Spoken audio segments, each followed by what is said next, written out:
All right, we're here with Fletcher Prouty, and it is now May 6th, 1989, beginning a series of questions regarding his book published in 1973 by Prentice Hall called The Secret Team. One of the most essential parts of post-World War II American political action and agendas seem to hinge on events that happened immediately after World War II. With the passage of the National Security Act of 1947, why don't you discuss the original intent of Congress of the role of the CIA as specified in this law? It's very important in trying to discuss the National Security Act of 1947 to be sure that we go back into the spirit and the thinking of the time. We had just ended the greatest world war ever fought in late 1945 with the surrender of the Japanese on September 2nd, 1945. Early in 1946, President Truman abolished the OSS. There was no longer a need for an operating organization of that type now that the war was over. But there were assets of the OSS, primarily such things as agents lists, who the agents worked with, and other activities like that you just can't abandon. They have to be taken care of. And these were placed in an office which was concealed in the State Department for quite a while.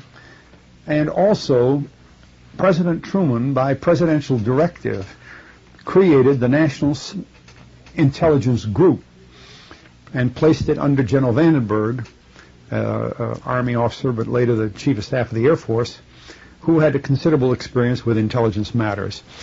Both of these acts by President Truman were more or less standby. He knew that there would have to be some change in the law to act on these intelligence matters.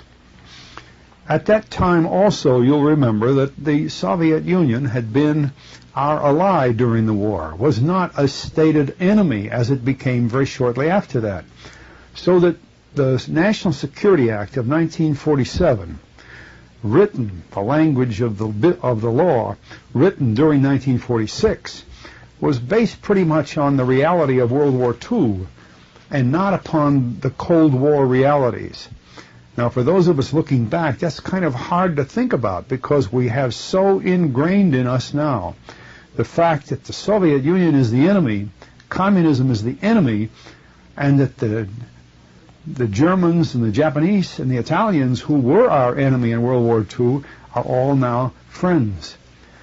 So you must go back into that era and begin there when you talk about the origins of CIA and the passage of this very important law, the National Security Act of 1947.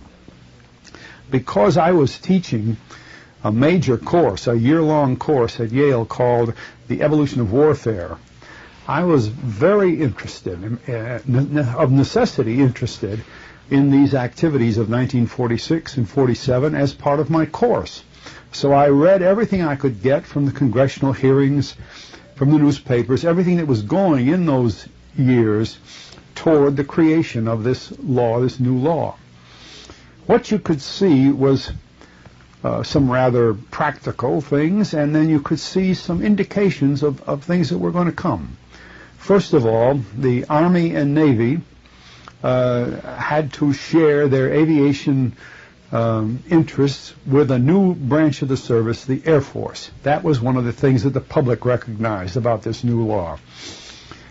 We created then a single Department of Defense. We hadn't had one. And many of the many of the officers that had fought World War II did not like this term Department of Defense. There's a very basic distinction, especially in warfare, but in athletics, in sports, in competition, between being on the offense and being on the defense. On the offense, you know what you're doing. On the offense, you're planning something. If you're on the offense with a Department of War, as we used to have, it doesn't mean you're planning to fight, but it means you're ready to fight, and you let everybody know that. If you're on the Department of Defense, you're waiting for somebody else to make a move, and then you react. the philosophy of the entire military structure of this country changed with this business of the Department of Defense. And coming as it did right when we were the most powerful nation in the world, with an enormous Army, Navy, and Air Force, and the nuclear weapon, which nobody else had in that period, to put all of that on the defense was an enormous oversight. And those of us who were close to all that felt it that way. There was no way to say that the World War II armies of the United States were to go on the defense. That destroyed really the structure of the Army, and a lot of people on active service felt that at that time. I say that because this business of the communist, anti-communist bit, and the idea of a Department of War or Department of Navy as against Department of Defense, another major thing, was then joined by this new idea of a Central Intelligence Agency. Now, one of the problems during World War II was not that we did not have enough intelligence. It was that it wasn't coordinated. The intelligence that General MacArthur and Admiral Nimitz had in the Pacific was not always coordinated with the intelligence that General Eisenhower and General Bradley and their allies had in the European theater. And a lot of times Washington had different intelligence from different sources and didn't have the means to coordinate it properly for the overall benefit of our military forces who were fighting all over the world. And we had new ways of gathering intelligence. We had new electronic means. Radar was used to gather intelligence. We had aerial photography. We had all kinds of devices that were not in the ordinary James Bond intelligence of pre-war days. So the Congress understood from a lot of testimony from experienced military leaders that one of the greatest shortages and one of the greatest mistakes in the war was that we did not have coordinated intelligence. So when Congress wrote the language of this legislation for the CIA, and I printed this literally in the book so that anyone that wants to read it will see exactly what the law says.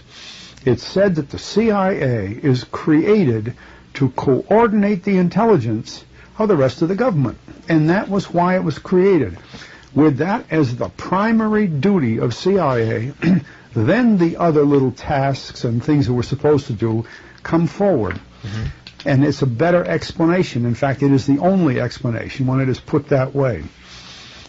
There was not a single word, for example, in the law that said that the CIA should collect intelligence. There wasn't a single word in the law that said the CIA should get involved in covert operations. And this is the same law that exists today, by the way. We haven't changed.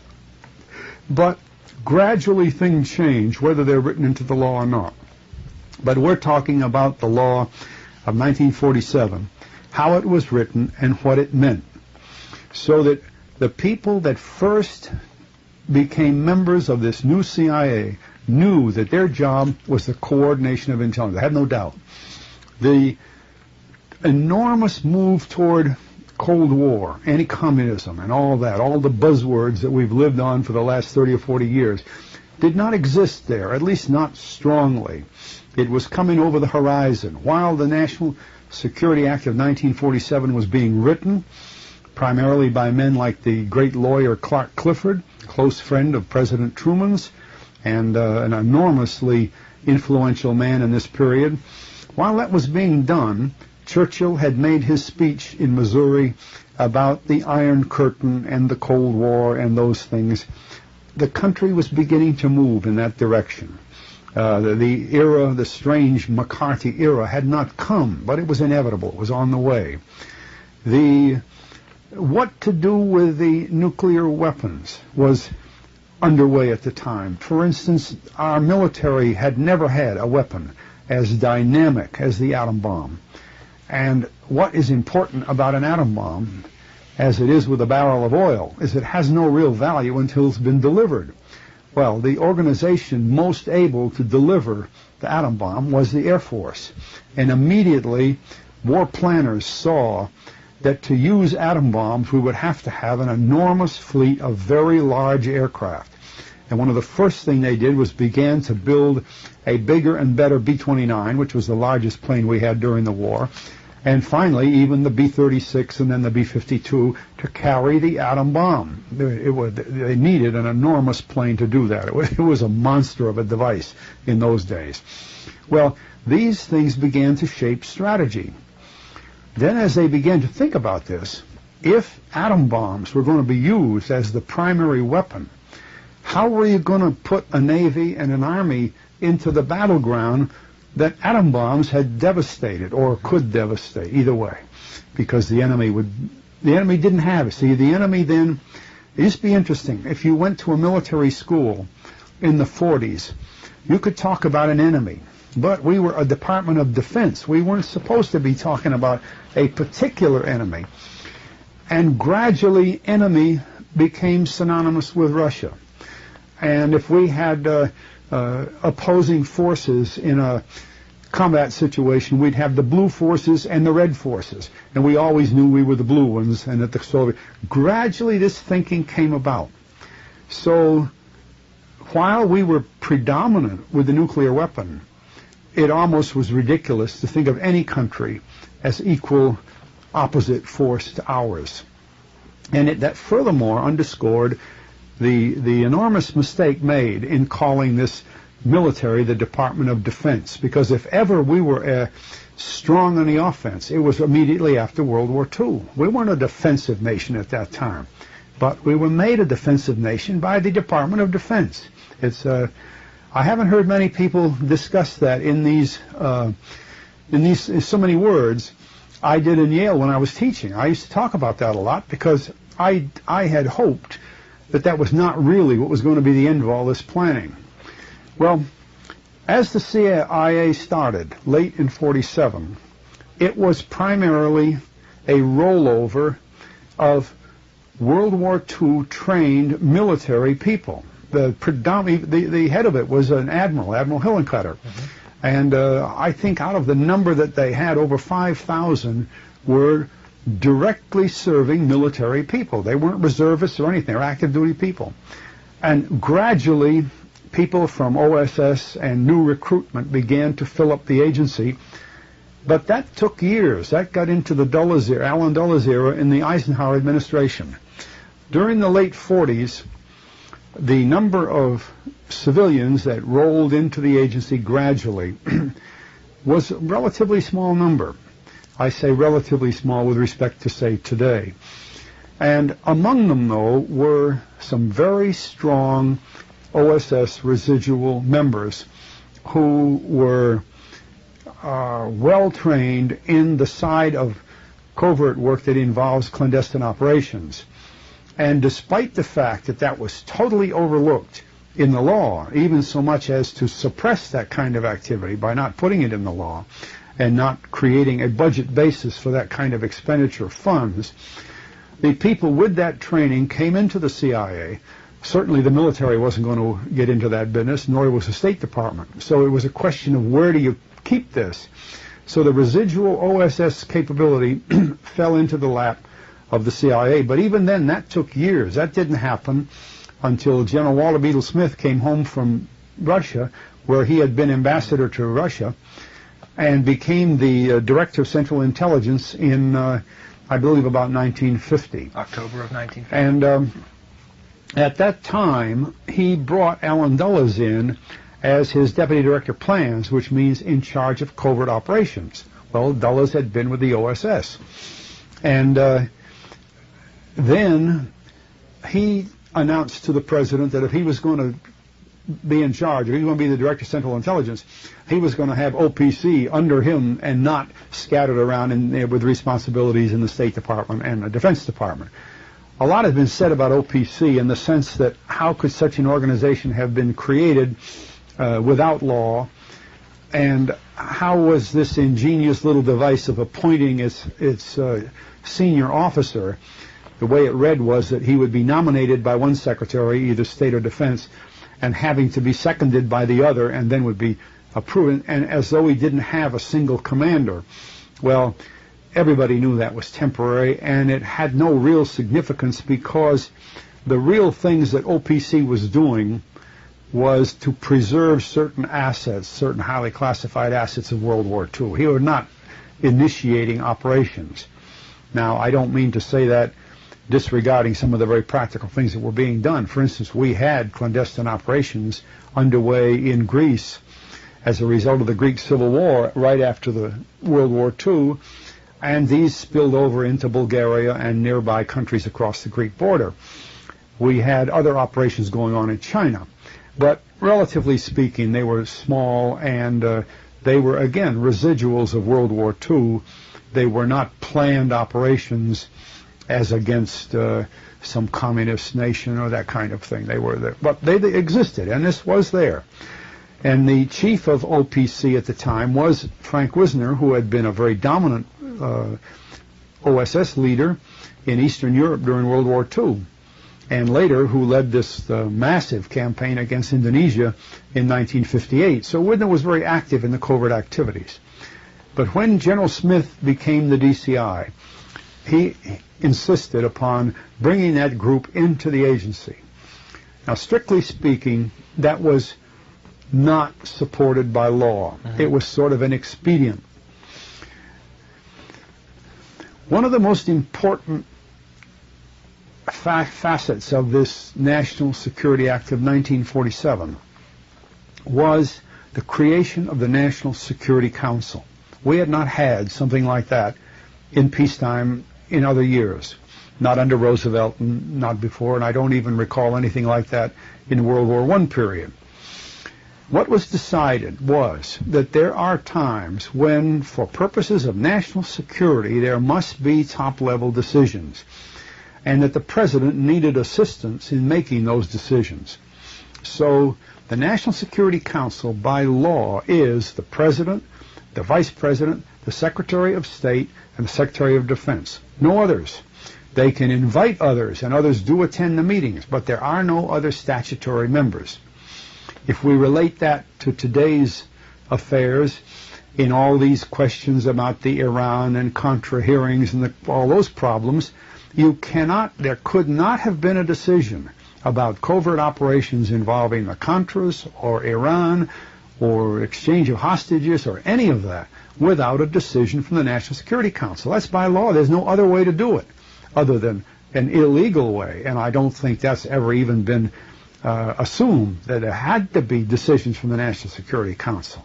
From my own experience and background, I just cannot believe that the members of the National Security Council during this Iran-Contra period have removed themselves from the whole thing as though they had nothing to do with it. That's preposterous. By law, they had to. If they didn't do it, they were derelict in their duty, and they should be tried for that. That's what the National Security Council was created to do. And in the 40s, the National Security Council met and created a directive which I believe is called 10-2. And 10-2 recognized that the U.S. government might from time to time be involved or involve itself in covert action. Generally, this would mean relatively small activities, not major warfare like the Korean War or the Vietnam War, that kind of thing, not even like the invasion of Cuba at the Bay of Pigs. I believe these were truly clandestine covert actions, and there were many of them, many of them. Later on, when I got into this business in the 50s, we had things like that going all the time, but they were small. Now, the decision to involve the United States in covert action had to be made by this National Security Council. No one else. No one else had the authority. And you see, that means even that the DCI, the head of the intelligence agency, was not part of the National Security Council. Therefore, he was not involved in the decision. He would be told about the decision. Well, during the 40s and the early 50s, things worked that way. In 1948, a rather important thing happened. President Truman wanted to have a highly qualified group study how the CIA was moving along, how it was progressing, and whether or not it was becoming effective. So he established a committee headed by Allen Dulles, who was a New York lawyer with the most prominent and largest law firm in New York City, Sullivan Cromwell. A man named Matthias Correa, who I believe also was a lawyer, although I don't recall his career that closely. His name, Correa, C-O-R-R-E-A, Matthias Correa. And then a man named Jackson. Jackson had a lot of experience, OSS experience. I think Correa did, and I certainly know that Dulles did. But anyway, this committee of three men, primarily Allen Dulles, made an extensive study of the activities of the CIA, and in their report to the president recommended a move more into the clandestine operations area and more into the traditional intelligence area than the law had even visualized. Well, a very interesting thing about this committee, it was appointed by President Truman in his final year as president, as a successor to Roosevelt. See, Roosevelt died in 45, and he was the vice president, so he hadn't won an election yet, and he was going to run for re-election late 48 and then a new term beginning in 49. His opponent was Thomas E. Dewey. And interestingly, Thomas Dewey's speechwriter during the 1948 campaign against Truman was Allen Dulles. So you see, Dulles was riding two horses across this stream. He was technically Truman's advisor with respect to intelligence matters, he and Jackson and Correa. At the same time, he's writing speeches for Thomas E. Dewey, strongly opposing the re-election of Truman. I don't know whether Truman knew he was writing speeches for Dewey or whether Dewey knew he was working for Truman. I mean, I have no way to solve that little problem. But it's pretty neat to understand the effect of that, and it helps you understand the mind of this man Dulles. Dulles see nothing wrong in that sort of thing, you see nothing wrong in working for Truman and trying to undercut him by helping Dewey or vice versa. Well, this had an influence on the report because, of course, Dulles, as was Jackson and Correa, were absolutely convinced, along with most of the country, that Dewey was going to be elected president. So as he wrote this report, he saw that report as, you might say, his own Mein Kampf. It was his own idea of what CIA was going to become, because he was positive that Dewey would make him the Director of Central Intelligence when Dewey became president. See, and that designed the report. Well, as we know, Truman turned around and beat Dewey in a great surprise, and without much ado, the Dulles, Jackson, and Correa report was slid under the White House door on the 1st of January 1949, and we never heard much of it after that. Although many of the things within the report did appear years later, because when Eisenhower became president, John Foster Dulles became Secretary of State, General Walter Beadle Smith became his deputy in the Secretary of State, stepped down from CIA, and Allen Dulles became the Director of Central Intelligence. Well, at that time, Dulles pulled out his own Dulles-Jackson-Correa report and began to put it in effect, and as you know, he remained the DCI for the next 11 years. Really, the signal primary character of the CIA is Mr. Dulles. There's no question about it. It's his agency, and nobody else has left any mark like his. But you need to see that background to understand what the passage of the National Security Act really meant in 1947, and what it says in law is what creates many of these controversies about intelligence today, because there still is no law that says that the CIA is an intelligence organization. It says it's a coordinating agent, and there's no law that says it is a covert operation agency. So that's a fairly good summary, as I've seen it through my own lifetime, of the law itself, the effect of the law, and then particularly how the CIA was an outgrowth of the law, and what the CIA was trying to do, and what the National Security Council was trying to do, and what the Congress was trying to do. And this eventually led to a remarkable statement by President Truman, I believe in December 1963, when he wrote as a columnist for a newspaper that the greatest mistake he made in his entire career as president was to sign the bill that created the Central Intelligence Agency. Even though at the time it could be argued that he would not have seen the effect of his signing into law something which over time was changed by degree into something else. Well, it's true that he never did sign the law. The law he signed, if they had stayed within its parameters, the agency would have been much different. But he recognized that by setting this up, he initiated it.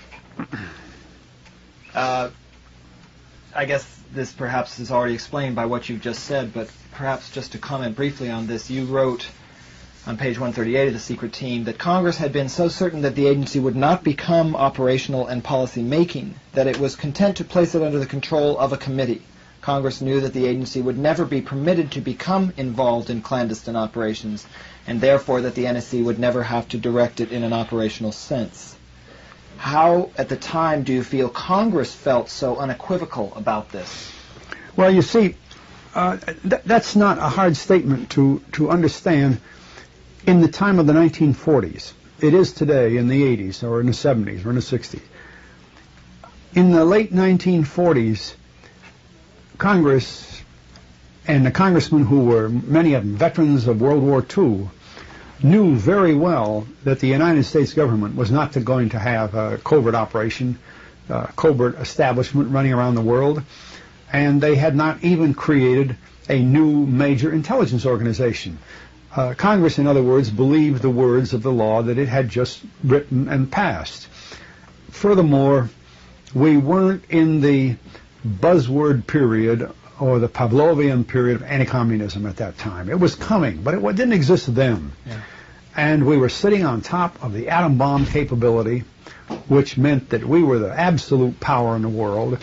Things were so different in the late 40s that you can't take those statements without a lot of care and understanding and transpose them to either the 60s, the 70s, or 80s. It's just ridiculous. You have to read them in terms of the 40s. And that's a pretty true statement of the 40s. Mm-hmm. But, of course, you'd change it if you were writing it today. And I'm sure Congress' view of CIA today is nothing like that, you see. But that is an important commentary on what has changed. And what has changed really in the people's minds, but not really in the language of the law. The same law exists, but it's people's minds that have changed. It's our concept of the world that has changed. And that's a very important statement. Mm-hmm.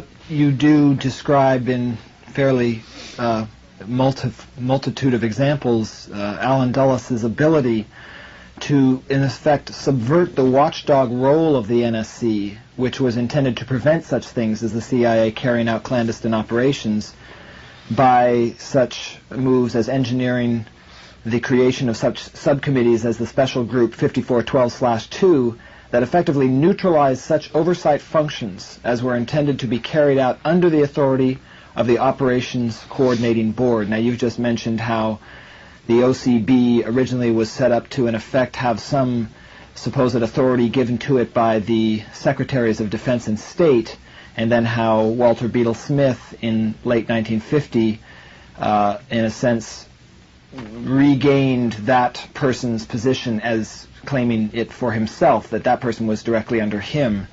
Can you explain somehow, particularly Dulles, who is so central to this, was able to redefine this watchdog role of the NSC over clandestine operations? Okay, first of all, let me make a technical correction to your question. The OCB was the Operations Coordinating Board, which was a part of NSC by law. OCB was intended to be a group of senior individuals, or it was a group of senior individuals who would follow the decisions made by the National Security Council and make sure that the bureaucracy carried them out. That was the function of the OCB, a different organization. The operations policy, OPC, the Operations Policy Committee, was the residual OSS organization that was under Frank Wisner. and an extremely distinct organization from OCB. Okay. The OPC had been created only without law. See, it came from World War II. It was a necessary function. It was like sweeping up things left on the floor after the war. We had to keep alive the records from the OSS, and it was agreed to put this organization only structurally within the State Department, but to control its chief by making the new Secretary of Defense and his counterpart, the Secretary of State, responsible for the leader of the organization, giving him some control that way. The budgetary function was minimal. It was just a matter of paying people, that's about all, and taking care of the records. A lot of people have misinterpreted the OPC, although when it gradually worked its way into the CIA under Beadle Smith, it did become dominant. Again, it became rather strong, and it became the main clandestine operations sector of the agency, later known as the Deputy Director of Plans, and that sort of thing. So I like to correct the two. The two letters are somewhat similar, but the jobs are entirely different. Now we'll go back to Mr. Dulles and how he was able to circumvent the law. And really, the best way is to say again that the report that he had written with Korea and with Jackson outlined his vision of how the CIA ought to be. He believed that. He thought that it ought to have a full intelligence powers, including secret intelligence, and that it ought to have the clandestine capability to carry out any operations directed by the National Security Council. Well, by the time, see, he thought that could be started in '49. But by the time he got to be the DCI, things hadn't worked that way. The CIA had been kept rather quiet. It was coordinating intelligence, and it was doing very little in the covert activities field. He felt that should change, but he didn't have any law to do it. So what he did is he would take a plan that they had made up because of some input from a foreign country or from one of his station chiefs around the world that was in response to some action. Well, then he'd go to the National Security Council. They didn't direct him to go to X country and do something. They were approving something that he felt he ought to do in response to an action that some of his operators, some of his agents had seen in a foreign country. And that device enabled him to create activities as though they were reaction, and most of the time they were, or responses. And so the NSC found itself not directing covert operations, but approving reactive covert operations. There's quite a bit of difference. But when you're doing that with an organization like the CIA, under an ambitious leader like Allen Dulles, it's pretty hard to tell the difference, because sometimes you can create a response by kicking somebody under the table and they pound you in the nose, then you point to your partner and say, look at that guy, just hit me. You didn't know you kicked him under the table. The best example, the absolute best example I know of that tactic was the Gulf of Tonkin incident. The Vietnamese, the North Vietnamese that came out in the vicinity of the destroyers, which the Navy now admits were never even hit by anything fired at them, probably not even fired at.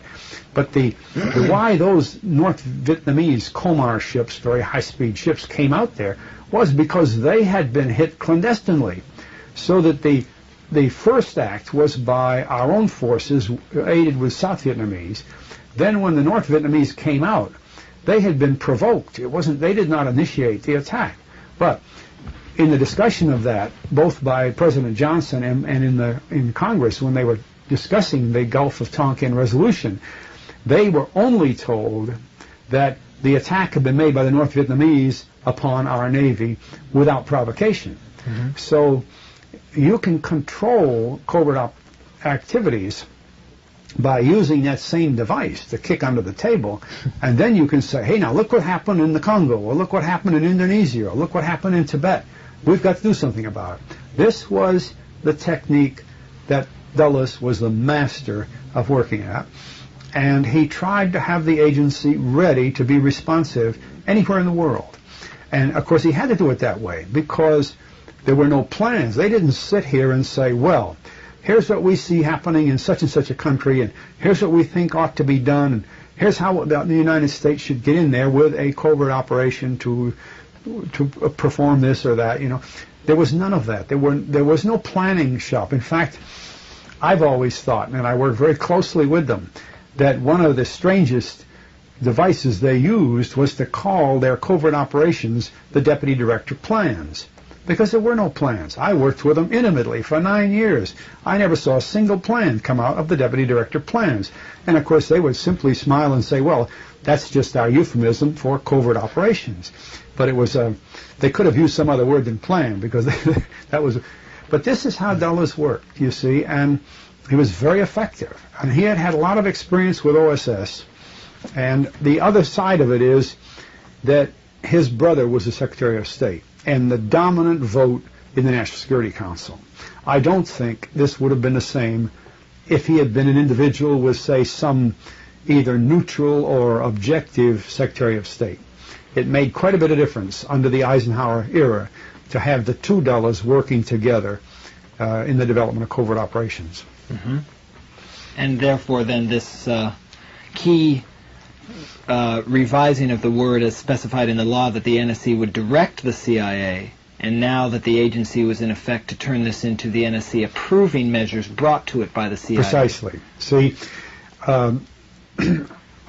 I remember one example out of 9 years' work when I knew that the NSC had directed the CIA to involve itself in something, and that was Tibet.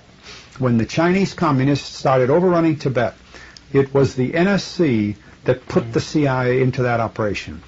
And I must confess that in all those years, 55 to 64, pretty active years, I never saw another one come by direction. They were all responsive and reactive operations to things where Mr. Dulles or people that followed him would go in to brief the NSC from their own papers and say, here's what's been happening in country A, we propose an operation to oppose that. That's why we got into what was called counterinsurgency. We countered the insurgency. Yeah. Almost everything we were doing was a reactive response. But that was the Dulles method. That was his characteristic. I'd like to quote a part here regarding the intelligence community as a whole. You wrote that on page 141 of The Secret Team, over the years it has become customary to speak of the various intelligence organizations within the government as members of the community. This word is quite proper because there is little cohesion and homogeneity within this vast infrastructure which has cost so much and which performs so many varied and separate functions. The members of the community are the CIA, the Army, Navy, and Air Force as separate divisions, the Defense Intelligence Agency, the FBI, the Atomic Energy Commission, the State Department, and the National Security Agency. All are by law brought together by the Director of Central Intelligence, or DCI. His title is not the Director of the Central Intelligence Agency, although he does head that agency for the purpose of advising the NSC in matters concerning such intelligence activities of the government departments and agencies as relate to national security. That's directly from the National Security Act of 1947. This is the DCI's first duty as prescribed by law. He is to advise the NSC of the activities of the other departments and agencies. Could you discuss the importance of the fact that all of the above-listed members of the intelligence community, quote, are by law brought together by the Director of Central Intelligence, unquote, and the implications of such an all-encompassing position? That's a good section to bring out for discussion, because the law didn't establish means something else in government. The law created the CIA to coordinate intelligence of the other branch of the government, as I listed them there.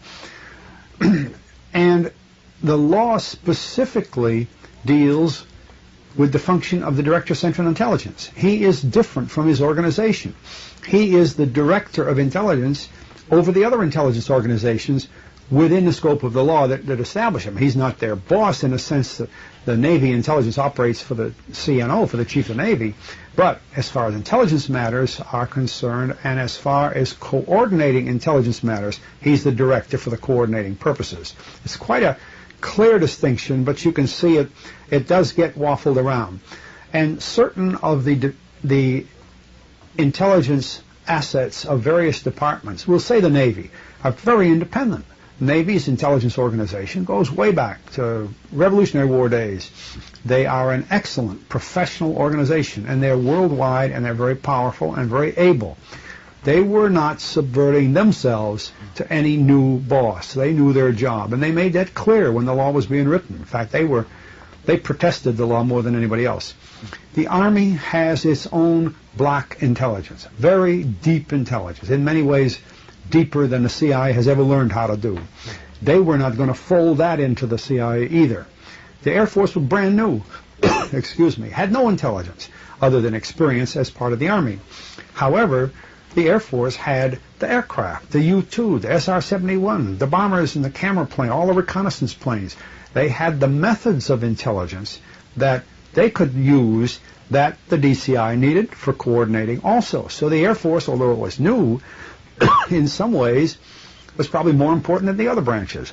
So you see, what I'm saying is that this intelligence community, which the law was created to bring together, was not homogeneous, but they were essential to each other. No more than, say, the National Security Agency. Just think what any of these would be without the National Security Agency. They all depend upon the National Security Agency for the intercept of electronic transmission and all the other communications intelligence and all the rest. Well, the National Security Agency is a function of the Department of Defense. In fact, the office where I used to be assigned was responsible for directing the National Security Agency in order that we could coordinate it with state and CIA and the others ourselves to make sure it was effective. A very nice way to do this thing, and it was important in those days. So there is an intelligence community of great importance and great significance to each one of its components. But the sole chief of that community by law is the Director of Central Intelligence in the role that he's coordinating. No more than that. He doesn't direct these people in a clandestine exercise, not at all. Then he's the Director of Central, then he is the head of the CIA, and then he carries out things that are assigned to the CIA.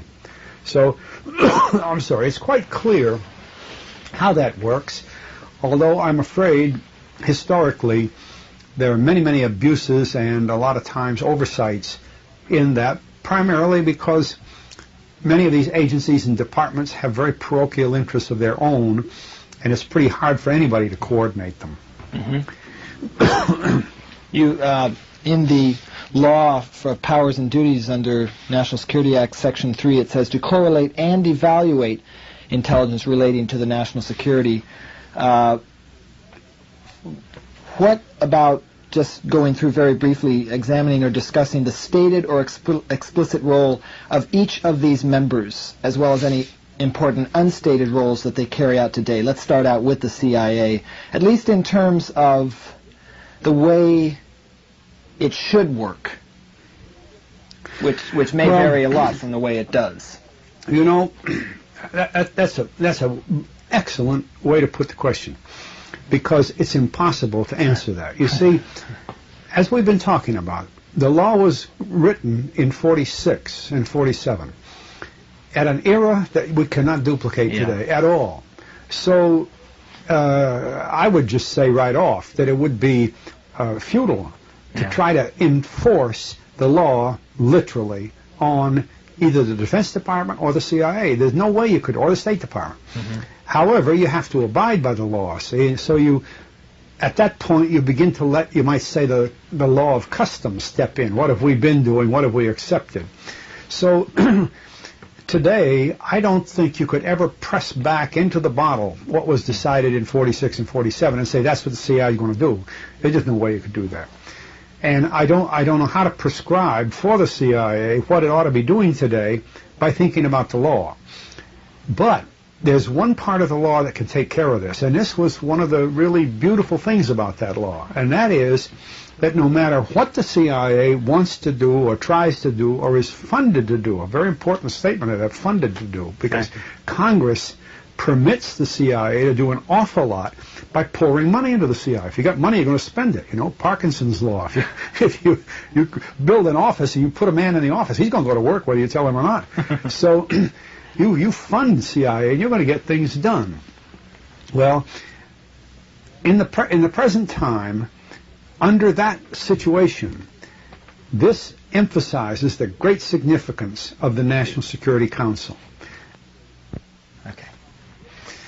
Now, this, what we've been talking about, emphasizes the very great importance of the National Security Council. If the President, the Vice President, the Secretary of State, and the Secretary of Defense can't handle the CIA, nobody can. Mm-hmm. And if they permit the funding from Congress or any other really covert work to put CIA into areas that they didn't approve, it's their fault. Nobody else's. This is one of the serious things about this recent Iran thing, that it seems as though Congress wants to accept the fact that Poindexter, McFarland, North, and all those men were doing things that the NSC didn't approve. And they are legitimizing that, which is terrible. You know, really, for the future, is a terrible thing to put up with. We've got a law that says if you're going to get into clandestine operations, it can only be done at the direction of the National Security Council. Yeah.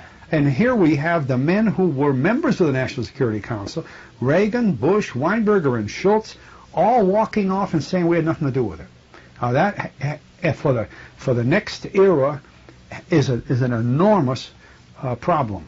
And if Congress doesn't recognize what's happening, they better do it pretty soon, because they're going to find covert things going on that nobody knows anything about. Because what they are doing then is regularizing what I said in my book, that there exists a secret team that's out of control. Mm-hmm. And now they have regularized that, you see. That's the danger. If they don't keep the National Security Council over these organizations, they'll never get the genie back in the bottle. Which is so curious, since you heard such a hue and cry during the hearings in the summer of '87 regarding that they're trying to take too much power away from the executive. There needs to be, the president needs to have more power here in these operations, when in fact he already had the power with the NSC. And he denies he used it. See, the president's had nothing to do with what those fellows were doing. Mr. Bush even today is saying, I didn't do anything down in Honduras, or I didn't do anything when I met with the Israelis, or the, you know. It's appalling, because if they're going to accept that, they're denying the role of the National Security Council, and then they're permitting almost anybody else in the government to run covert operations. Yeah. Now, that's something else people need to understand about covert operations. We talk about the CIA being in charge of covert operations. Almost any branch of the government gets into covert operations, and they do it in a team fashion.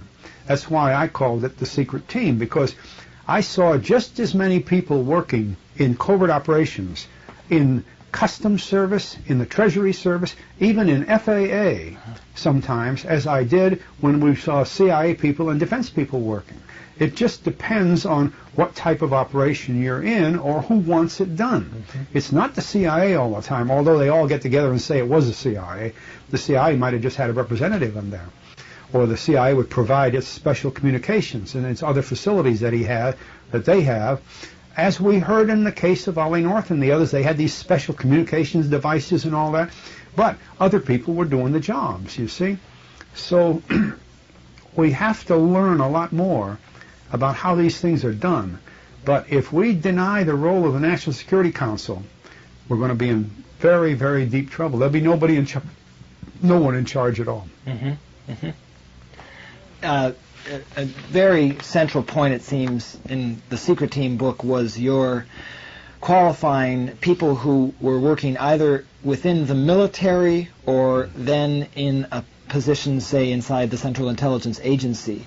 Could you please, regarding this term military, clarify the use throughout this book of the 4 examples of different types of military personnel you define? Well, now,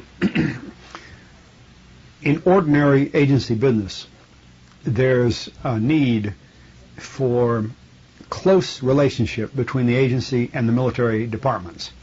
So hundreds of experienced intelligence officers are assigned to work with the CIA. The distinction is they're paid by their service. They are under the control of their service commanders, but they sit in a CIA office and work with the CIA for the purpose of coordinating intelligence. They bring to the CIA certain assets that it doesn't have, and the CIA exposes to them certain assets, so they work together. That's one thing. The next thing, there are certain military officers that the CIA needs to have for its own purposes. Let's say pilots, all right, as one career field, helicopter pilots or aircraft pilots, so on.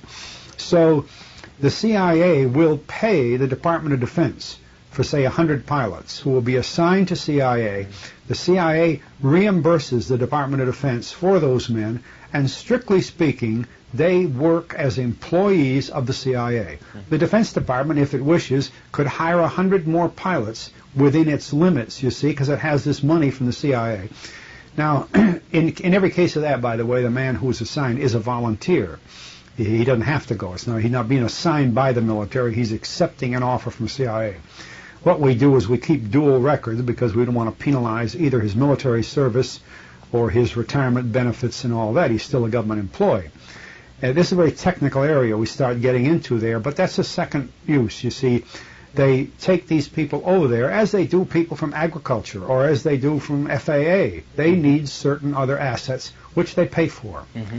Then we have an extensive group of people in the reserve. They can be called to active duty. They can be employed as civilians by CIA and then, with the permission of the Defense Department, called to active duty. And, of course, they're paid for by the CIA. They work for the CIA. They're CIA employees. But only in certain jobs are they permitted, by agreement with the Defense Department, to put on their uniforms, carry defense ID, and work, maybe in a friendly country or maybe in a marginal country. Like we have organizations in Athens, in Australia, in many countries around the world where military officers are assigned, but the CIA is using their capability. So there's a third group. And I think if we would go another step further, there are certain, this is a pretty rare case, but it existed, certain CIA men who have to be assigned to certain countries for specific duties, but there's no way the CIA can tell that country, look, I'm sending you a CIA agent. They sometimes say this is a man who's with the State Department, Foreign Service officer, but very frequently would say this man is a military officer. And with the approval, with the cognizance of the Defense Department, they take just Mr. X and call him Commander Jones. And he's made him a Navy commander and everything, and ostensibly he's a Navy commander. And he never been on the military rolls before, but he works for CIA. So you can have those 4 different roles simultaneously, and they exist in large numbers, thousands. During my day, I think we had over 5,000 people in these various categories, and they're effective around the world. In fact, I can remember a meeting when President Diem in Saigon said, I have a real problem here. I have all these generals who are military generals, but I find out they're really CIA. How do I know who's CIA? And of course, in his country, there were more CIA generals than there were military generals. So he had a right to the question. Well, the same has happened in other countries, but usually it's kept pretty quiet, and the people are there for specific jobs. There are not generally abuses of the situation. We know what's going on, and at least in the days when I was intimate with this situation, we were kept very well informed in the Defense Department about these. We knew these agreements existed, and the people were taken care of very carefully, and we kept it on the books under the regulatory base of reimbursement. We made them pay us money for these people when they were our military people. Stepping back for a minute to this idea of the shift in government policy after World War II from offense to defense. You spoke on page 126 to 127 about this in terms of the positive action that war, the idea of war, had held in the past. Quoting from the book here, you write, "What began perhaps as an honest effort to alert this country to the fact that the Soviet government did in fact have the potential to unleash the secrets of the atom, and thus to build atomic bombs, gradually became a powerful tool in the hands of the irresponsible and the agitators. The first great fault with the drift of opinion at that time became evident in the very shift of emphasis with regard to the national military establishment. Throughout our history, the idea of war had been treated as a positive action. War was the last resort of a nation, after all means of diplomacy had failed, to impress its might and its will upon another. And throughout our proud history, we never had faced war as something passive or reactive. But somehow in that post-war era, this nation began to think of war as defense alone. In other words, in this defense philosophy, we were not telling the world that the most powerful nation in the world was showing its magnanimity and restraint. We were saying that we would defend only, and to the rest of the world that meant we were going to play a passive role in world affairs, and that we were passing the active role, and with it the initiative, to others, in this case to the men in the Kremlin. We not only said this as we disestablished our traditional War Department, but we have done it throughout the intervening 25 years by developing the capability to search out the action of an enemy and then by responding. This defensive posture of our military and foreign policy has been a terrible mistake, and it opened the doors for the newborn intelligence community to move in and take over the control of U.S. foreign and military policy. Just briefly, could you discuss the idea stated above that throughout our history the idea of war has been a positive action? I think that, that's a powerful concept, and we have to talk about that.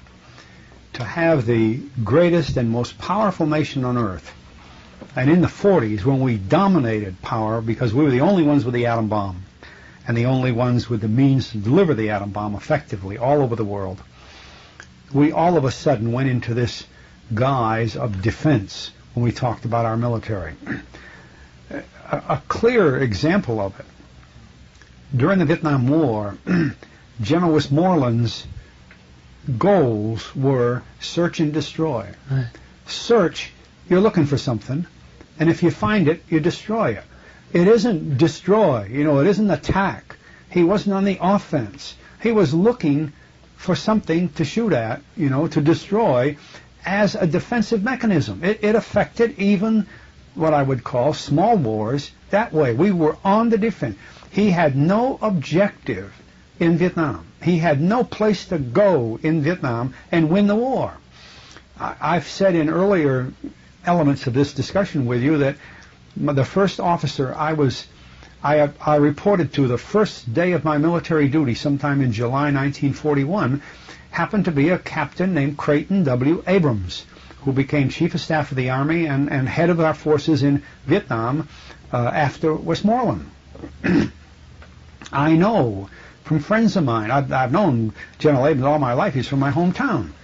And I know from friends of mine who were with him that when President Johnson told him that he was going to be the commander in Vietnam, that he rather casually turned to the President had said, Johnson, with his gung-ho attitude, said, "Now, Abe, you've got 550,000 men in the Army out there. All you need to do the job. You've got the strongest Navy assembled in the world, the 7th Fleet, and you've got an Air Force that has delivered more bombs than in all of World War II. Now, by God, Abe, go out and do it." And I've been told that Abrams or one of his immediate staff turned to the President and said, "Mr. President, would you want to define the word it for us? What is it that if we do it, will win that war from your position as our Commander-in-Chief?" The President put his arm around Abrams' shoulder and led him to the door and sent him to Saigon. There was no it in the Vietnam War. That was the problem.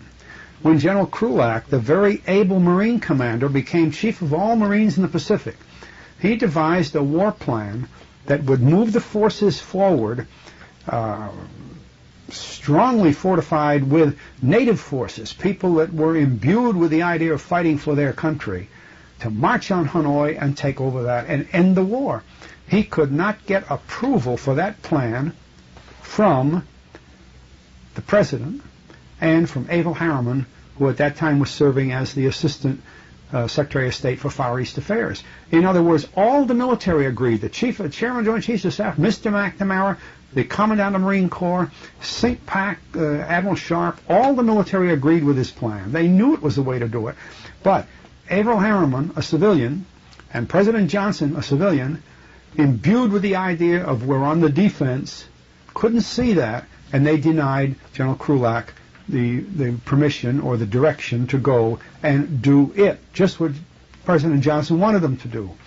Well, that's making an example out of the statements, but you see, that's what happens. Warfare, probably best defined by Clausewitz, is an all-out action of a certain country. It is total action. It's not halfway, it's not divided, it's not graduated, it's total. Well, you can't make total defense. You have to make total offense, even if you're in a defensive position. If you're in a siege in a fort, you'd be thinking about offense because you're thinking of getting out of there. You're going to die if you stay there, you see. Offense is the core of war. Clausewitz lists 9 principles of war that have been the same ever since men were throwing stones at each other on up to atom bombs. The primary principle of war is the objective. If you don't know what you're doing, you got no business going to war. That is the antithesis of the idea of having a Department of Defense. And it's very important for our country. We don't know why we have a military. In fact, when President Reagan spoke about having weapons in space, he called it the Strategic Defense Initiative, putting 2 opposite words together, the initiative and the defense. Defense initiative. The words don't even go together. You know, it's like having a cat dog or something, you know. You can't do it. Well, this is how bad the thinking about warfare has become in this country. And it isn't because people have become less able. It's because they are unable to assimilate the power and the threat of nuclear weapons. And today, the power and the threat of the biological weapons, such as AIDS. AIDS is a weapon, and don't forget it. It was developed by the Defense Department, and it's a weapon. And people need to know that, and they should never forget it. It is a biological weapon created by the Defense Department, funded by Congress. That's all a matter of record. It is not a disease that came out of some cellar somewhere by mistake. So, and this is why people don't know how to assimilate the idea of warfare. They don't know what to do with hydrogen bombs that can erase a whole city in seconds. And they don't know what to do with AIDS as a weapon. It gets away and they can't stop it. Well, that's the basic problem we're having today when we talk about warfare. We have forgotten how war is waged. And defense is not the way to wage a war. How would you see an offensive, positive, action-based War Department operate in the world today? Because of the power of weapons, including some that we only talk about and haven't used yet, there is no way to wage war. Man is too puny a beast to cope with hydrogen bombs. There's no way you can do it. You can destroy the earth, but that's not winning a war. So when you ask me to define that, we can still fight. We can still make victory. We can still go on the offense. But we will do it economically. Yeah. And we are doing it economically. The first battle of the new kind of war was called the Arab oil embargo. We made the entire world pay tribute to the people who possess petroleum. And it's quite a battle. And it separates the winners and the losers, but that's the new battle. The second battle is being prepared, and it will be the battle over food. And this blends in with the idea that increasingly we hear of Malthusianism. We are beginning to agree or to permit the concept of genocide because of too many people on Earth. Well, that fits in with this next battle that's coming up. Petroleum, in a sense, is a luxury. You can walk to work. You don't have to drive to work. But when the battle becomes the battle for food, there's no alternative. You have to have food. And this is, war still is on. See, people's minds are still, we're ready to fight. Terrorism is a function of this, but terrorism is not war. Terrorism is mosquitoes, and you kill mosquitoes if you can. But food becomes a weapon of war, and there's no way we can have a war anymore. War is done when you're talking about divisions, battleships, bombers, because of hydrogen bombs. Right. Would there be any way through the thicket, with the benefit of hindsight, that you would see possible such a form of a department of government having been retained and maintained in the years immediately after World War II, with all the accompanying pressures and transformations of that time? I suppose the answer would be no, because of the nuclear capabilities. Yeah. That you see, the leading commanders immediately after Hiroshima had no trouble in seeing that if you replicated that around the world, you'd just do it until the world was ashes. Well, when the Russians perfected the hydrogen bomb, and remember, the Russians initiated the hydrogen bomb, perfected it first. We did it second. We could immediately, we knew they had exploded a weapon, a device, equal to about 50 megatons. And that device is so powerful that it not only destroys an enormous part of Earth and puts radiation over a larger part, lethal radiation, but it actually blows a hole through the atmosphere above the Earth and goes on out into space somewhere. It's beyond control on Earth entirely. Well, our leaders recognized that as far back as 40s and early 50s. And you can see that ever since then, our presidents, including Eisenhower, could not visualize or even see the business of going to war anymore. The Korean War was just kind of a war game. When MacArthur really began to move, they called him back. The Vietnam War was even worse than that. There were no attacks, no moves anywhere. Anloa Valley, a very hostile area in the heart of the Vietnam, was captured 8 times by our forces. And once they captured it, they had no reason to keep it, so they walked away. And then it got hostile again, we captured it. That's the way war is being fought. And war now is outmoded entirely. Okay. I don't think many people are ready to accept that. But if I were teaching evolution of warfare today at Yale University, I would put the closing chapter on war, and I would simply end with the explosion of the hydrogen bomb. And just say, there it is. That's it. Doesn't mean you can't fight and shoot people. Right. You know, we've got automatic rifles on the streets now. I mean, I'm not saying people aren't going to be killed, but we are not going to have a war between country A and country B effectively anymore if hydrogen weapons are involved. Iraq and Iran can fight to exhaustion. Notice they didn't go anywhere. They fought each other for, 6 or 7 years and didn't go anywhere, didn't do anything except kill each other. If either one had a nuclear weapon, they'd have had to end the war mutually because they couldn't live with them. You know, they ended it in their countries. Yeah. Discuss the significance of, as you write, quote, the schism between those who believed in the traditional school of national planning and overt diplomacy and those who believed in a passive role of reaction to a general enemy, or communism, unquote, that began after World War II, and how, quote, this latter school would operate in response to intelligence inputs without plans and without national objectives, would hide everything in secrecy, and would justify its actions in all instances as being anti-communist. We've been talking a bit about that. That's very important. It used to be very interesting in the period of the 50s to go to SHAPE headquarters in Europe, the head of the NATO forces, and to work with the war plans people there. I was in the plans division of Air Force, and although I was doing the clandestine work, I was immersed in the plans work day after day for years.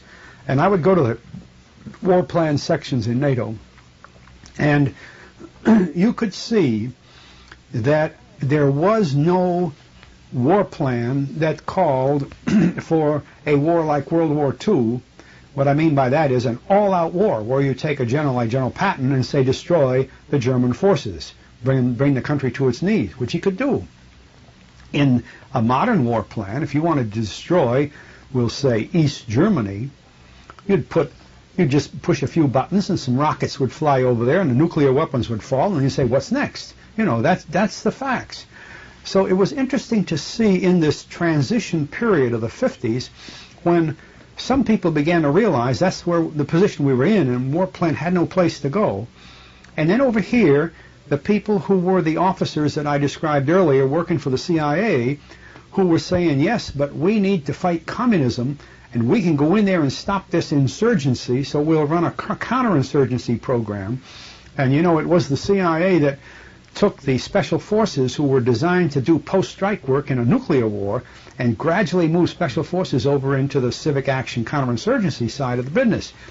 And they realized that if there was going to be any activity, they could promote that activity their way. You know, counterinsurgency type or covert operations, covered in secrecy and all that. But that's far removed from warfare. But it is a very lethal activity, going all the way up to the Vietnam War. It can once you start a fire going, no telling how far it's going to burn. You just keep throwing more fuel on a flame and it'll burn. There's a very philosophical edge at one point. You're discussing the manifestation of the Manichaean devil. Is that the correct way to pronounce that? I believe it Manichaean is, devil in the nuclear age. This is from page 226 and 27. Quoting, "Those who believed that our only road to salvation lay in greater stockpiling of atomic bombs, those who argued that it must be the hydrogen bomb, and those few who said that it must be both, all perhaps without common intent, began to create the idea of the enemy threat. It was coming. It was inevitable. The things that have been done since that period in the name of anti-enemy would make a list that in dollars alone would have paid for all the costs of civilization up to that time with money to spare. Such an enemy is not unknown. Man has feared this type of enemy before. It is human, and more than that, it is a social trait to dread the unknown enemy. This enemy is defined in one context as the Manichaean devil.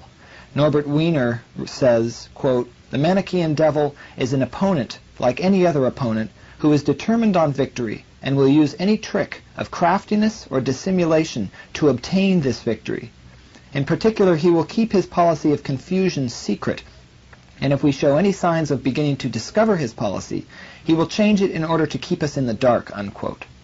The great truth about this type of enemy is that he is stronger when he is imagined and feared than when he is real.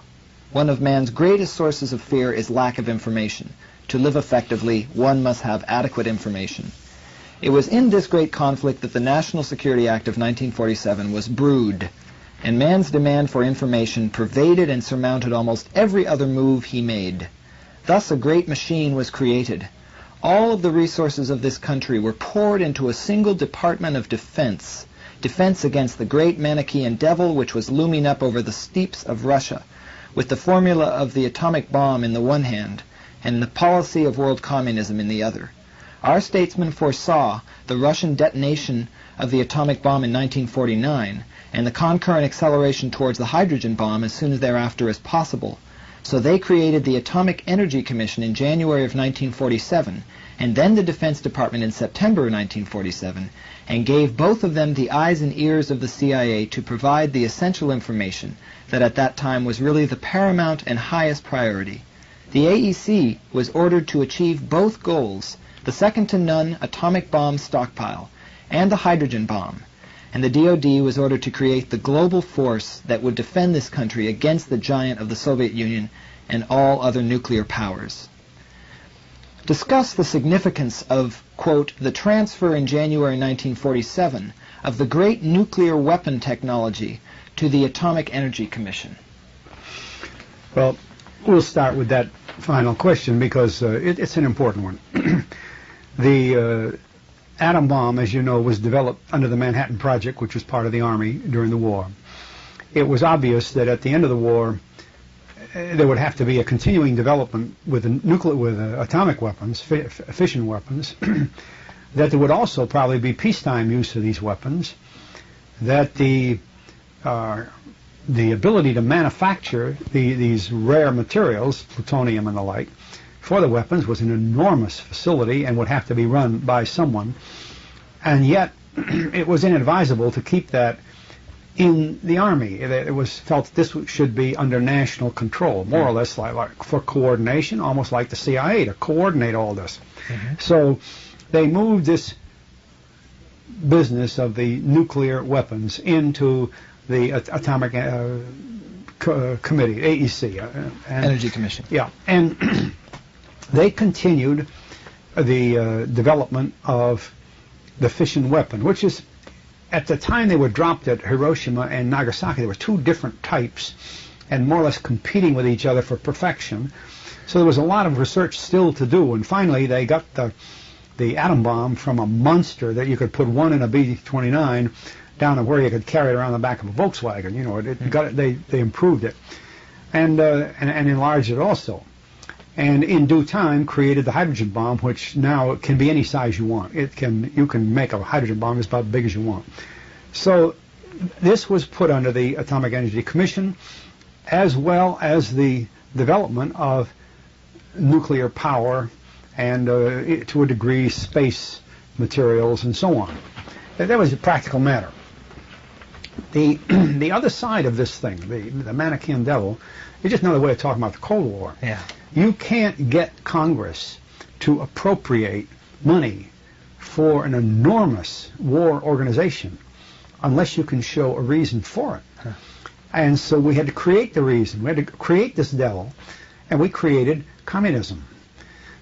Even the Soviets don't understand the communism we think about. It goes so far beyond. And we saw it in every closet, every country. We divided the entire world up into us and them.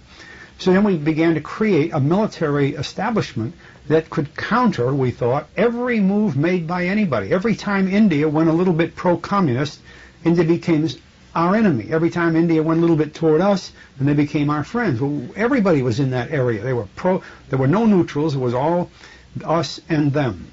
Well, this has resulted in the expenditure of $6 trillion for armaments, most of which can never be used effectively. There is no way to use them effectively. Even in Vietnam, we dumped 2.5 times as much bombardment onto the ground in Vietnam as we did in all of World War II. To what effect? We killed a lot of people, we uprooted a lot of trees, and so on, but there was no really military effect of that. Well, that's the way the rest of our establishment is. They could have been hydrogen bombs. In fact, you know, we had nuclear weapons in Indochina. Fortunately, we didn't use them, but they were there. So, but on the other side of it, if you create this devil, and he's in every closet around the world, then you can justify having a 600 fleet navy and a something or other wing air force and an enormous army, because you keep telling the Congress and the American people that, my goodness, this great enormous devil is going to leap out of a closet any day at any time. The war could start here or could start there, and we've got to be ready for the whole world. And that's how you spend the money. Even though you can't prove what you're going to do with the money, you spend it. You see, the devil scares you so bad that you don't think anymore. You just, even the Strategic Defense Initiative, this thing that was going to cost billions and billions, now we spend for a B-2 bomber, which is supposed to be stealthy. And they claim that radar cannot find that bomber as it approaches. Heck, it makes more noise than almost anything you ever heard. It's got huge engines, and they're ducted out so that even the radar can't read the engine, but that doesn't mean it shuts the sound down. The first way we used to detect bombers coming during World War II was with noise devices. So they'd just go back to noise devices. Stealth bomber will be worthless. It's already worthless before it flies. And the most expensive airplane spent $65 billion on an airplane that can't get in the air yet. And when it does, all the enemy, you say, will have to do is, instead of use radar, use audio, listen for it, and they know it's there. So we don't even know what we're doing. So that's what this Manichaean devil does. And an interesting little side, listen for it, and they know it's there. So we don't even know what we're doing. So that's what this Manichaean devil does. And an interesting little sideline about Vietnam. The Vietnam escalation modestly began in the Kennedy era. and Kennedy was said to have around him the Irish Mafia. If you know much about the lore of old Ireland, you'll know that the Irish mother would tell her bothersome child, if you aren't a good boy, the Kong will get you. The Kong will get you. The Kong was a ghost in the closet, see? Well, in Vietnam, the word for a beggar is a Kha, K-H-A. And they were briefing about these beggars, these troublemakers in Vietnam, and they were calling them the Viet Cong. Well, Kennedy's young Irish Mafia men who did not know much about Vietnam thought they were talking about the Viet Cong, the devil in the closet.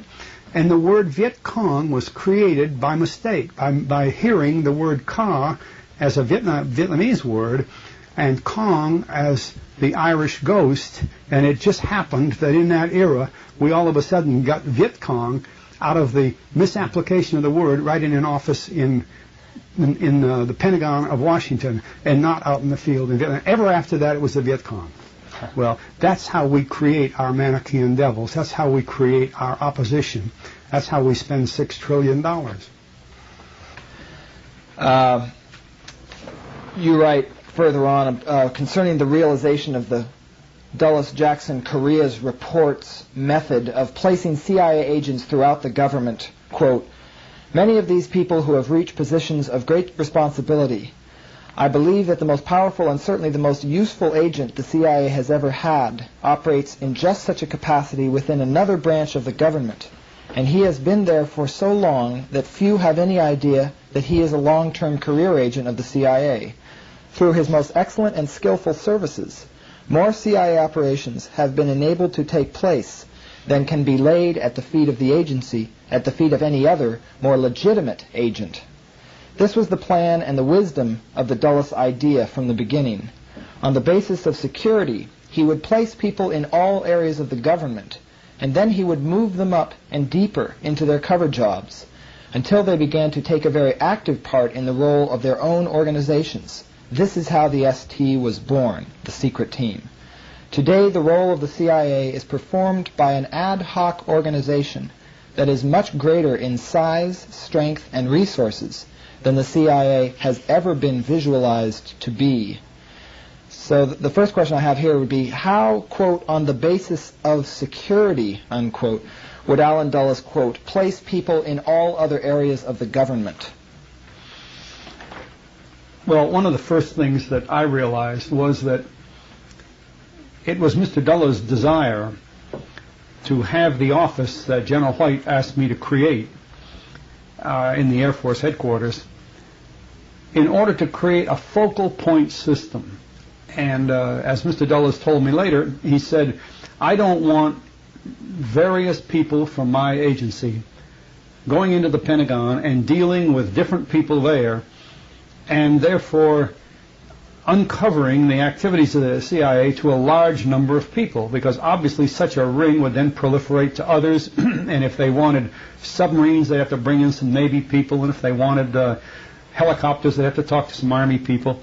He said, I want a focal point. I want an office that's cleared to do what we have to have done, an office that knows us very, very well, and then an office has access to a system in the Pentagon, but the system will not be aware of what initiated the request. They'll think it came from the Secretary of Defense. They won't realize it came from the Director of Central Intelligence.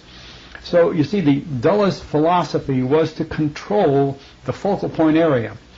This led then to the creation of focal point offices everywhere. And as I established this Tab 6 organization, we called it, in every major staff area within the Air Force, because that was my jurisdiction at the time, I would have cleared people, another focal point, you might say a sub-focal point, a person I could go to who had been given ahead of time the authority to do whatever it was that he was authorized to do. And we stressed that authorized business. He would have to be sure he had orders either from my office or directly up to the Chief of Staff, and that we knew what we were doing for CIA. Well, this leads to another step you might call breeding. we had to work with various agencies of the government, not just the Defense Department. We had to have contact points in the State Department, in the FAA, and the Customs Service, and the Treasury, and the FBI, and all around through the government, up in the White House.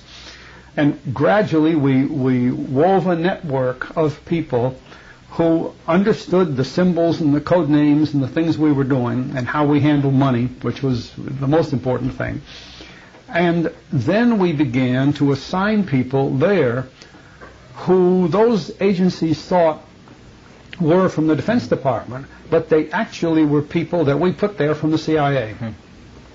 This led to the creation of a system of powerful individuals, people whose jobs were quite dominant in some of these other agencies, especially after they'd been there 2 or 3 years, because we put them in there by talking to the top man, the cabinet officer or the head of the agency, and we'd say, this man is being placed here so that he can facilitate covert activities and so that he can retain the secrecy that's required, and he will keep you informed at all times. Well, in the bureaucracy, the top people move faster than anybody else, not the bottom people. And so the man we had explained that to maybe a year and a half earlier would be transferred or leave the government, but our man is still there. So 1 or 2 cycles of that, and that agency might not even know that guy was there anymore. They would, and I mean, what his origins were. They would think he was just another one of their own employees.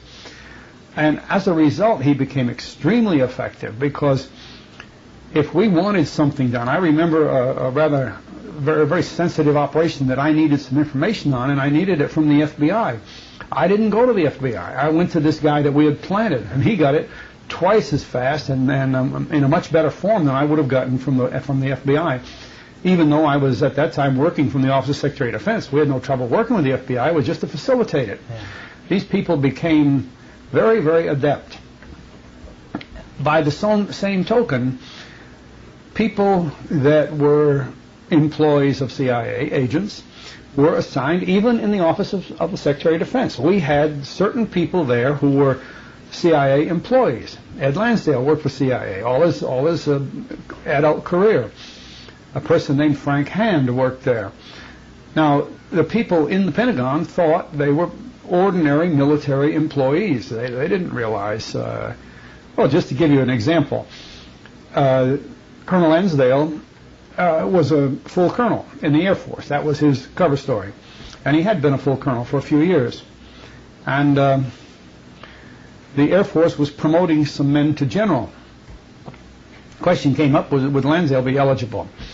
And I told Mr. Dulles personally, I said, you can make Lansdale a general if you just write a letter to General LeMay, because you're going to pay the bills anyway, and not the Air Force. A few days later, I got a call from General LeMay's office.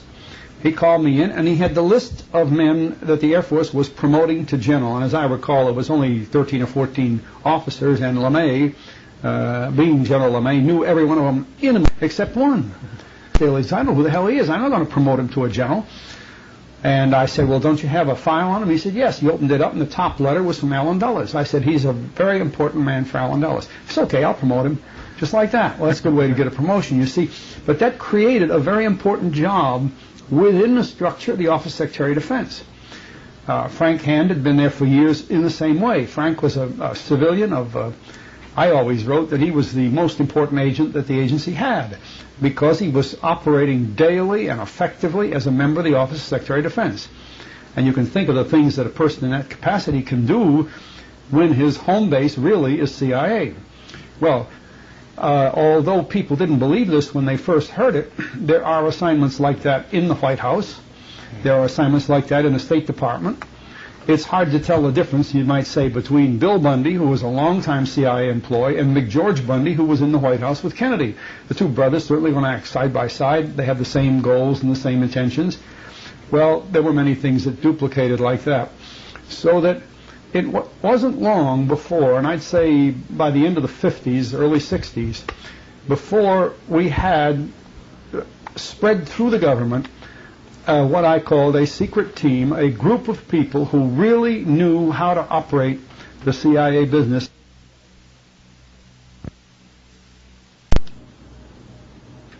Okay. This business of the inner team of workers, all actually operating within the law. There was once in a while some aberration, but we usually found it and brought it to Mr. Dullow's attention. But generally working within the law could get rather phenomenal things done. For example, one day I got a call from the agency. They had heard of the capability of a new aircraft that had been designed at MIT, and they wanted to know if the Air Force had an interest in it. Well, the Air Force hardly knew about it. I had seen a picture of it in the newspaper.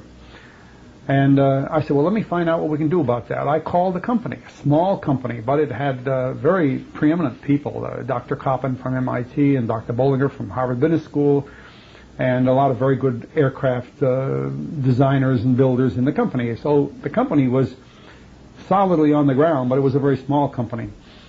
And I told the man that I was talking to that I was from the Air Force, I was colonel in the Air Force, and that we had an interest in this small plane for certain special activities, and that I would send a representative of my office up there to talk with them.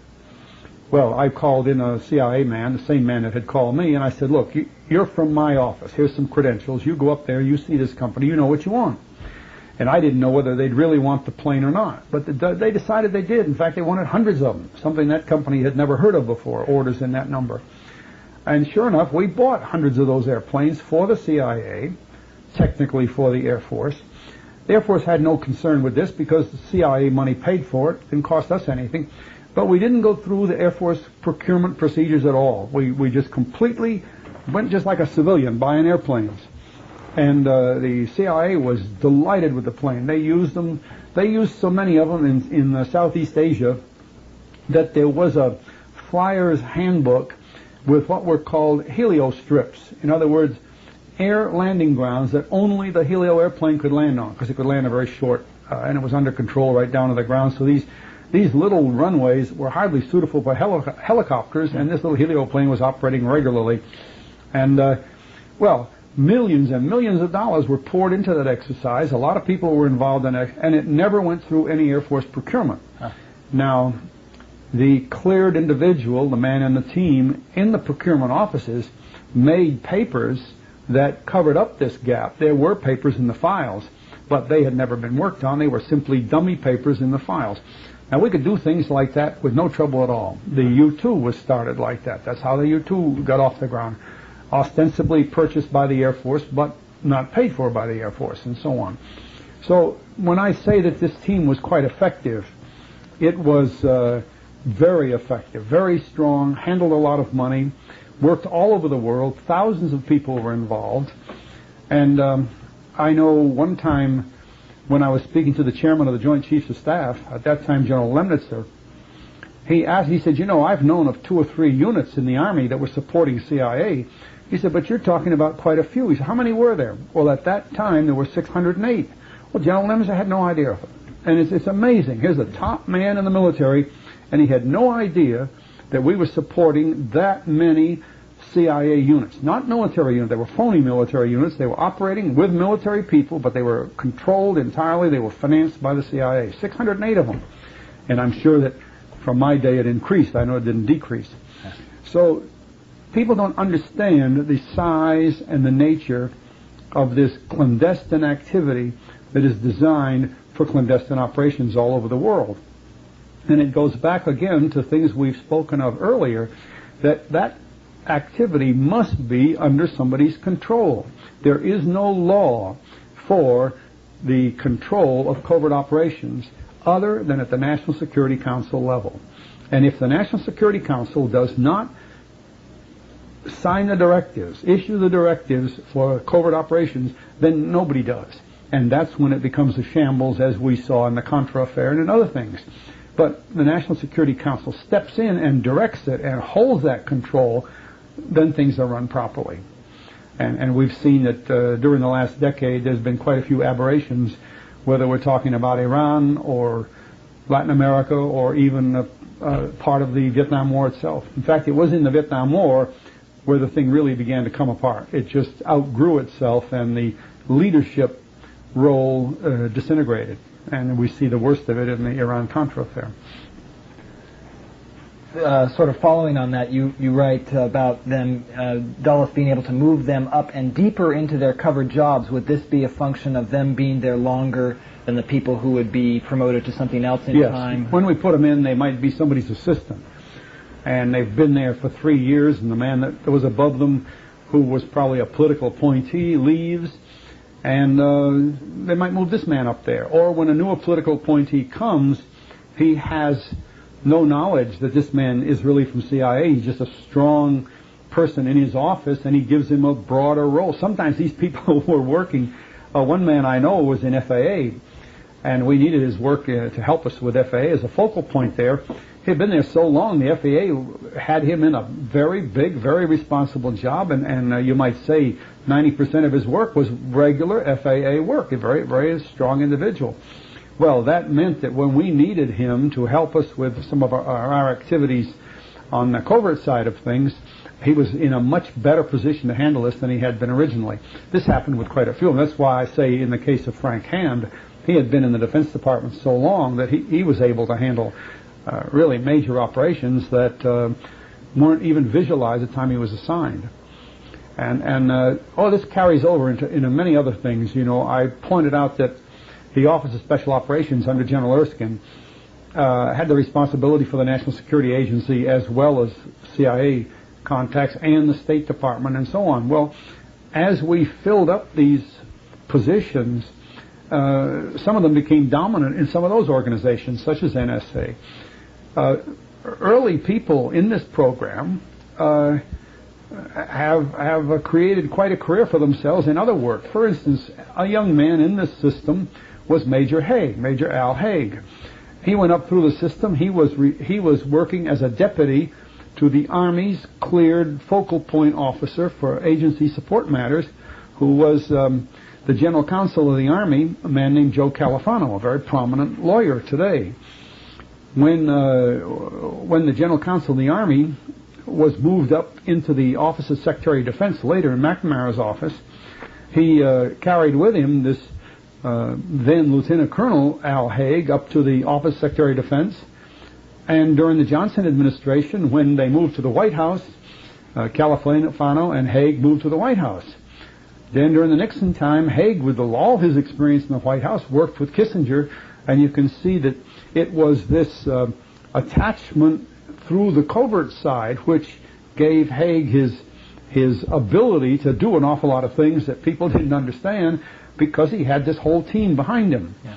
Well, to be even more up to date, there was a Major Secord in our system, and Major Secord is the same General Secord you've been reading about in the Iran-Contra business. A lot of these people worked right up into the White House, and there were these same assigned people, even at the White House level, that really were working on this CIA covert work rather than the jobs that they seemed to hold, that the public understood it was the job that they were working for. It's a much more effective system people have thought it was. The last sentence you said, today the role of the CIA is performed by an ad hoc organization that is much greater in size, strength, and resources than the CIA has ever been visualized to be. You alluded to this before. What is your sense of what this ad hoc organization encompasses today? Well, you see, we've said this quite a few times, that there is no law, there is no structure for covert operations. The government didn't confront that in 1947 when they wrote the law. Right. There has been no revision of the law to accommodate that. There have been decisions by the National Security Council which do assign covert operations, primarily to CIA, but on a time-to-time basis. In fact, one of the strongest of these papers, if I remember the designation, was NSC 10/2, was in my files early in the business back in 1955. And I remember that on the side of the paper, written in pencil and in his own hand, President Eisenhower had written that any time a decision had been made for the Defense Department to support the agency with arms, equipment, money, people, bases, etc., that the equipment was to be limited to that one time only and withdrawn. He did not want the CIA to create a capability that was ongoing, as he was very specific about it. Well, that was 1955. Those things changed with the times, and they got more powerful and more powerful. And because of that kind of growth, you don't have the legal structure, you don't have the approved structure. It's an ad hoc creation. Yeah. Probably the strongest ad hoc creation in our government today. Wow.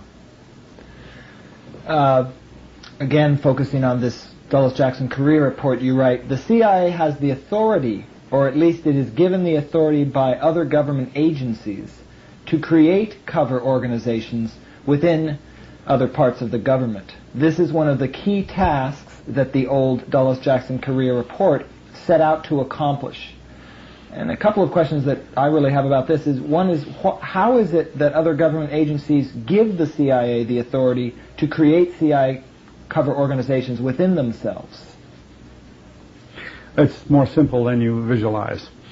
What we do, after all of the government is willing to cooperate with and work with other parts of the government at any time. If it was the Department of Agriculture, we'd never have any trouble working with them and so on. So we understand that. That's a given in the beginning. Okay. But what we would do is we would have a top-level meeting, either with Allen Dulles or somebody like Dick Helms or Frank Wisner or one of those people, would pay a call directly on the head of this department. And since I've mentioned it before, I'll say the FAA. So you would go to the Federal Administrator for the Federal Aviation Administration, and we'd say, look, it's necessary from time to time that the CIA has to operate aircraft perhaps a little differently than your regulations specify because we're doing a clandestine operation. Or perhaps our aircraft, we have to have two aircraft with the same number on them at the same time. So if that ever turns up on one of your control towers that an airplane lands this morning and its tail number is 1234, another plane comes in this afternoon of the same type and its tail number is 1234, don't do anything about it. Just it's a covert operation that we're operating. And they would agree to it. They'd say, fine. Then Mr. Dulles would say, I'd like to assign a person to your administration as a focal point officer so that anything comes up like this, anybody in the FAA will contact that man, or vice versa. He'll contact them ahead of time to say, we're running this kind of a covert mission, and your people will know about it. We never ran into a problem with that. And if the workload was heavy, we'd augment that man. He'd have 2 people, 3 people. Or if it was something that was going to last for 3 months or 6 months, we might put 10 people there. And when we went to take the 10 people back, we might take 5 back and leave the 5 there. So that over a period of years, what had started as just a simple focal point office became a very large one. Mm-hmm. When I created Team B in the Air Force as a focal point office, I had 1 assistant and 1 secretary.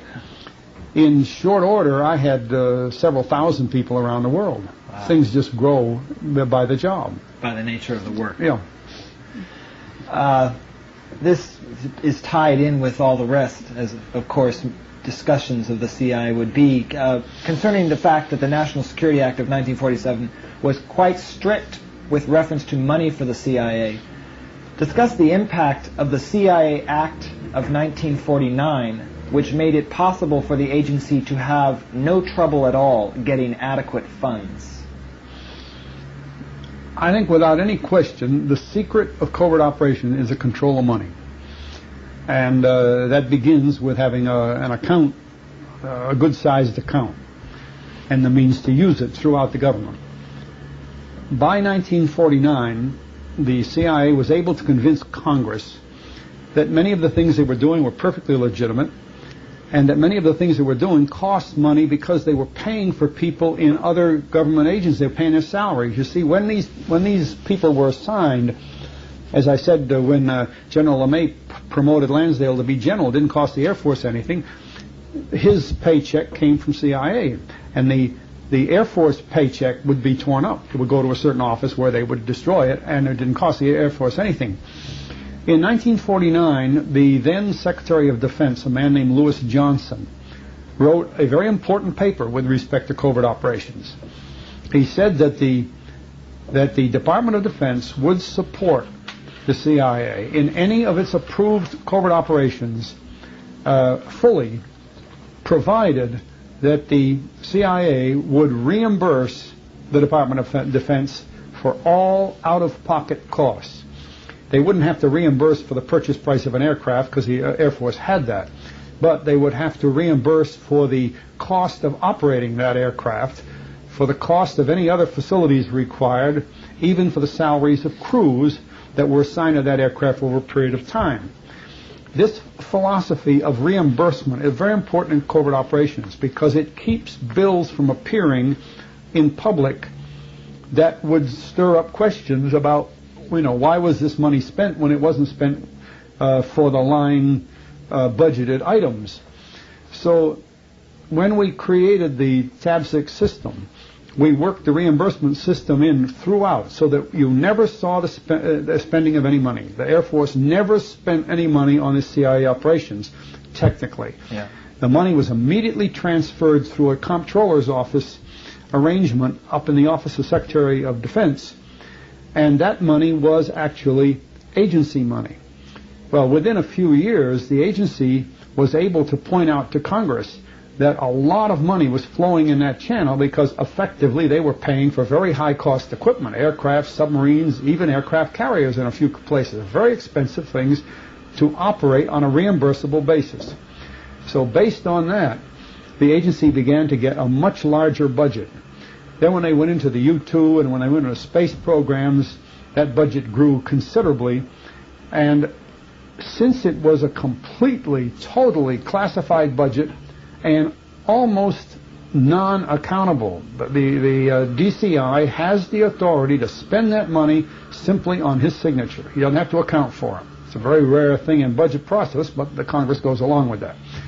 And as a result, because of the law of 1949, which permitted this activity, and the letter from Lewis Johnson, the policy statement that we would carry out all our work on a reimbursable basis, and other departments and agencies of the government followed that procedure, the agency was allocated a considerable amount of money after 1949, and it was under their own control. Could you comment on the fact then that, quoting from the book, more important than the dollars the agency gets is what can be done, is what it can do with those dollars to make them cover all sorts of research, development, procurement, real estate ventures, stockpiles, and anything else money will buy, including tens of thousands of people who do not show on any official rosters. Yeah, one of the most interesting results of this horizontal application of money or reimbursement is that it can be used to pay salaries without explaining that they were for salaries. It's just an expenditure of money. The DCI would sign it off as an expense, but it might have paid for the salaries of 100 people. Well, I don't know how familiar you are with the way government handles its people, but each department and agency has a certain stated number of people that are budgeted for because they have to be paid every year, their pensions have to be paid, some of them have insurance and other obligations of the government, so they're very carefully monitored. This is one of the few places in the government where money equal people.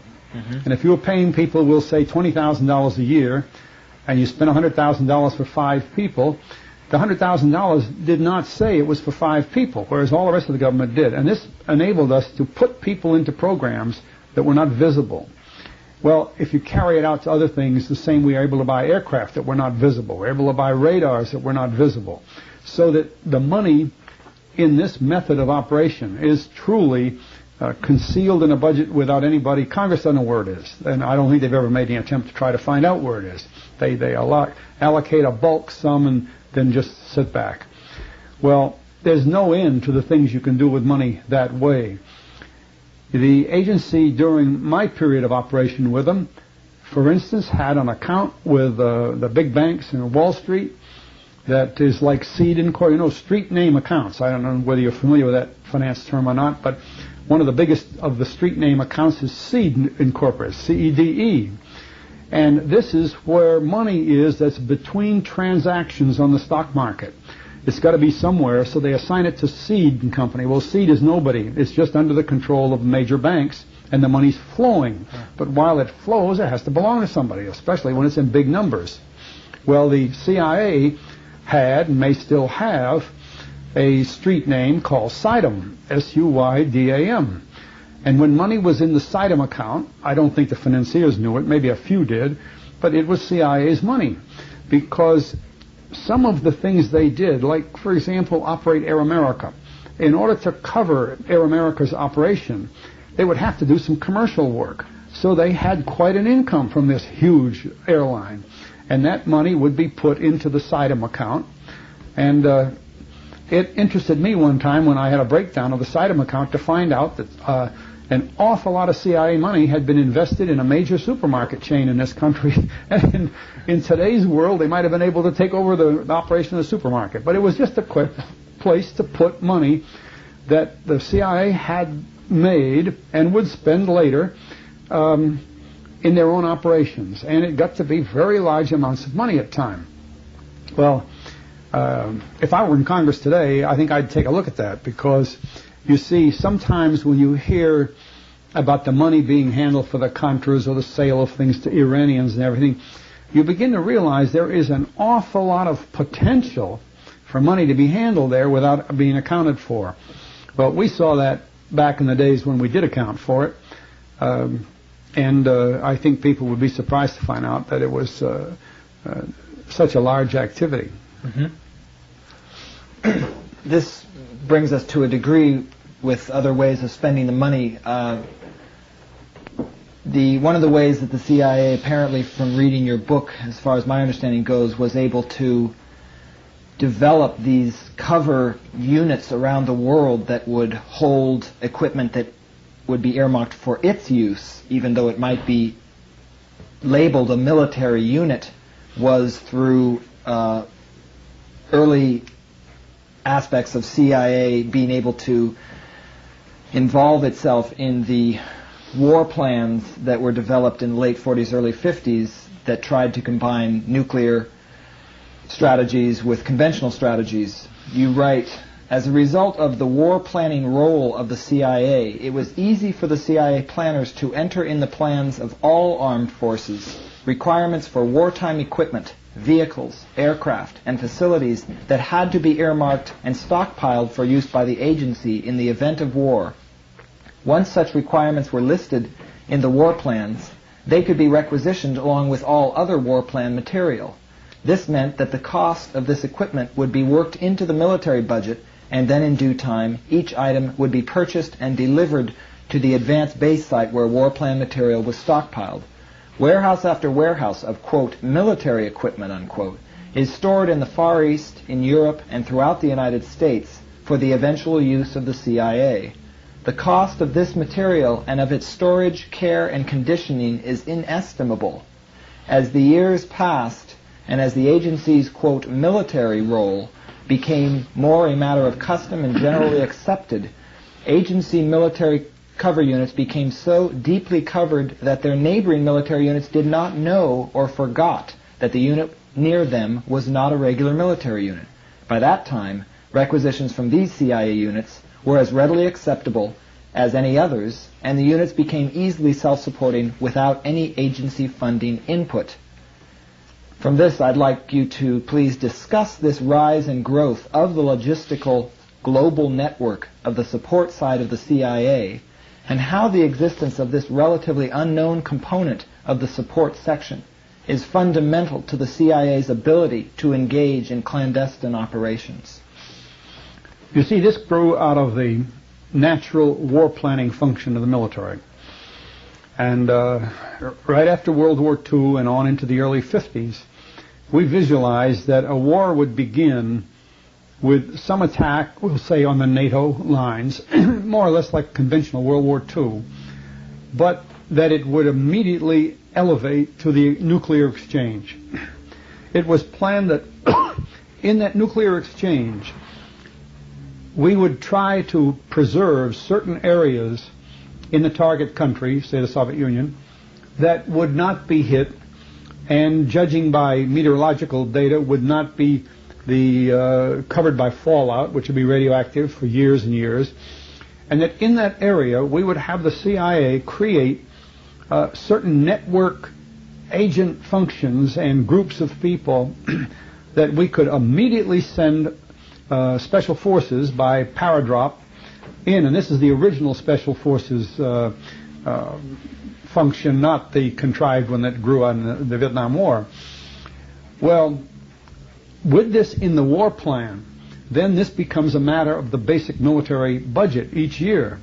And with the CIA considered a fourth force, Army, Navy, Air Force, and CIA, what the CIA needed for its war planning functions on behalf of the United States government, the total government, would then be treated as part of the military budget, not the agency's budget.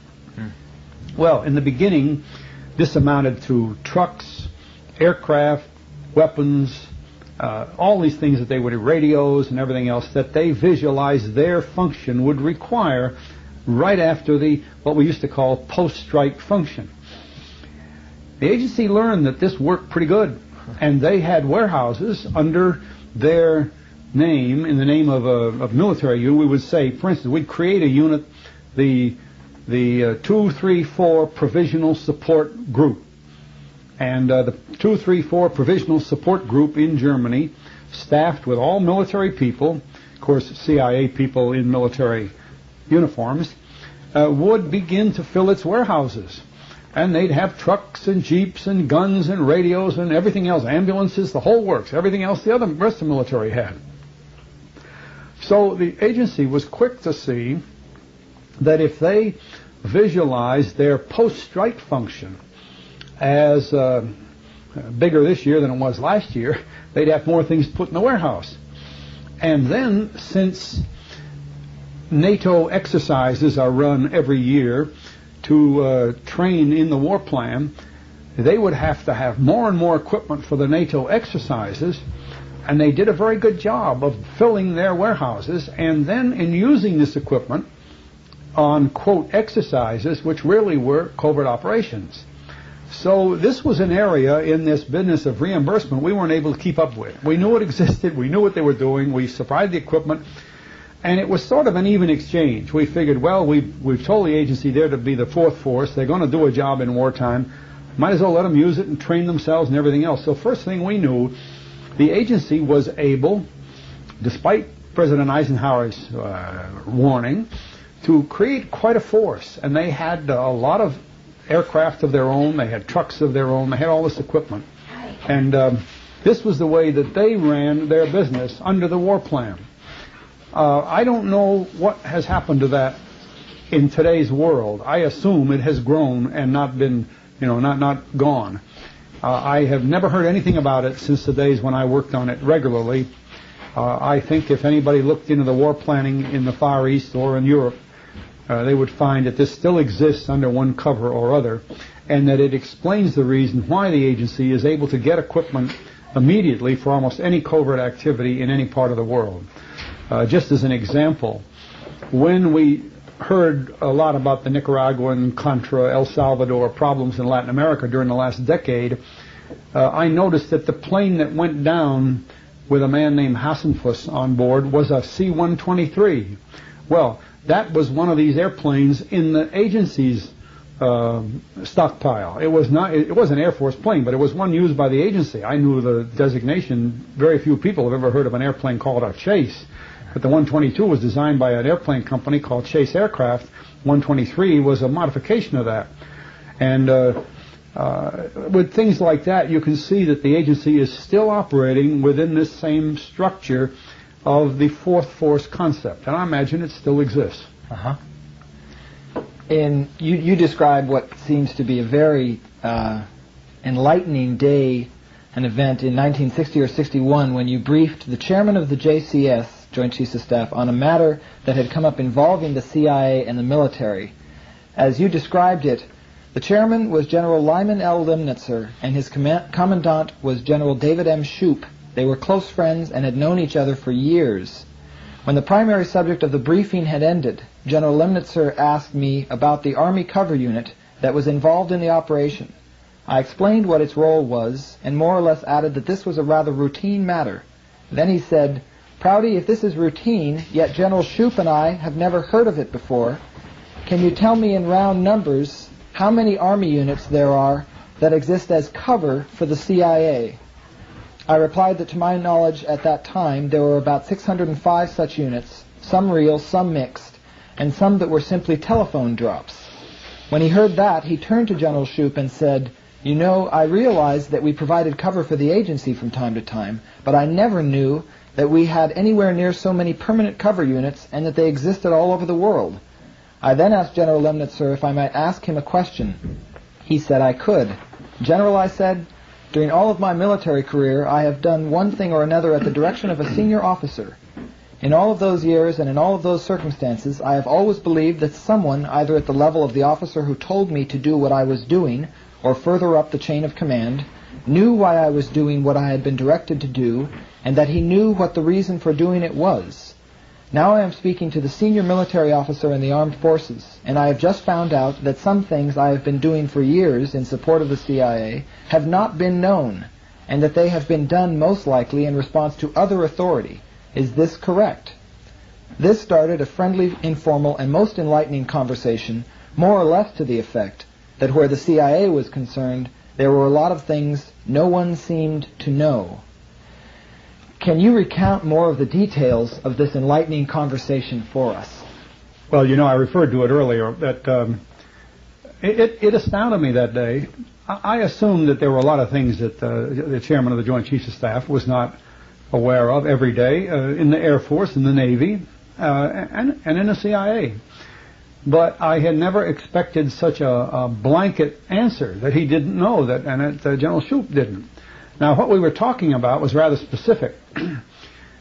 At the time of the rebellion in Indonesia, when the CIA supported tens of thousands of troops with aircraft and ships and submarines, everything else, in an attempt to overthrow the government of Sukarno, we needed rifles pretty quick to support these rebels, and I called out to Okinawa and found that the Army didn't have enough rifles for what we wanted, 42,000 rifles. They had about 30,000.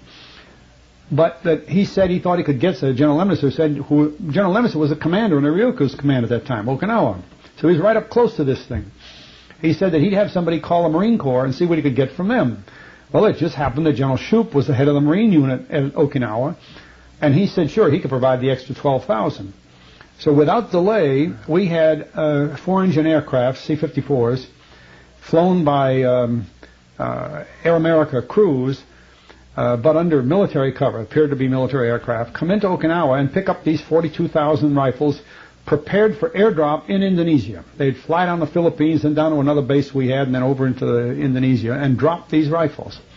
Well, of course, we replaced those rifles. The general didn't know where they were going. We just borrowed them, and the unit that borrowed them was military, and the call had come from the Pentagon. You had no problem with supplying the rifles. So years later, we replaced them. Well, then when I told him about that in the Pentagon, he said, you know, he never knew where those rifles went.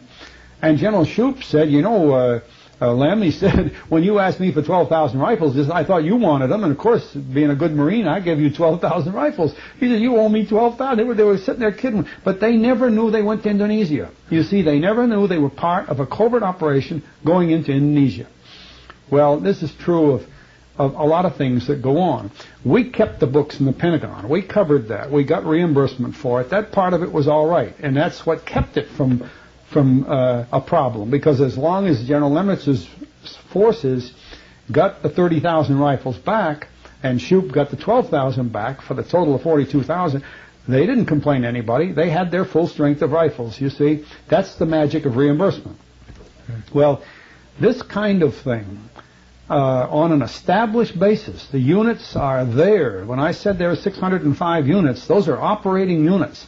Now, some of them may only be telephone drops because that's their function. They don't need a whole lot of people. They're just handling supplies or something like that. But put this in present terms. When Colonel North believed that he had been ordered to take 2008 TOW missiles and deliver them to Iran, see, there has to be some way that the supply system can let those go. You can't just drive down there with a truck in San Antonio at the warehouse and say, I want 2008 missiles. You have to have authority. And 2008 TOW missiles, I don't know what one of them cost, but it's an awful lot of money. And somebody had to prepare the paperwork for the authorization to let the supply officer release those, and I'm sure they went to a cover unit that North was using for that purpose. But it appears from what we've heard from this that unlike the way we used to run the cover operations, when these things got to Iran, these characters sold them for money. In fact, they sold them for almost 4 times the listed value of these things. And this is the problem Congress has been having, is what happened to the money after they got that. And you can see how the system developed. You see, originally we developed it on this one-for-one reimbursement basis. Another thing is we never use this kind of supply to deliver grenades to the Contras and charge them $9 a grenade or whatever it was. We just delivered the grenades. It was part of a government program. And the CIA would reimburse the Defense Department. Everything came out even. We didn't sell anything, you see. So I know how it worked in the 50s and 60s, but I can't tell you how it's been working in the 80s. I'm just astounded by what developed.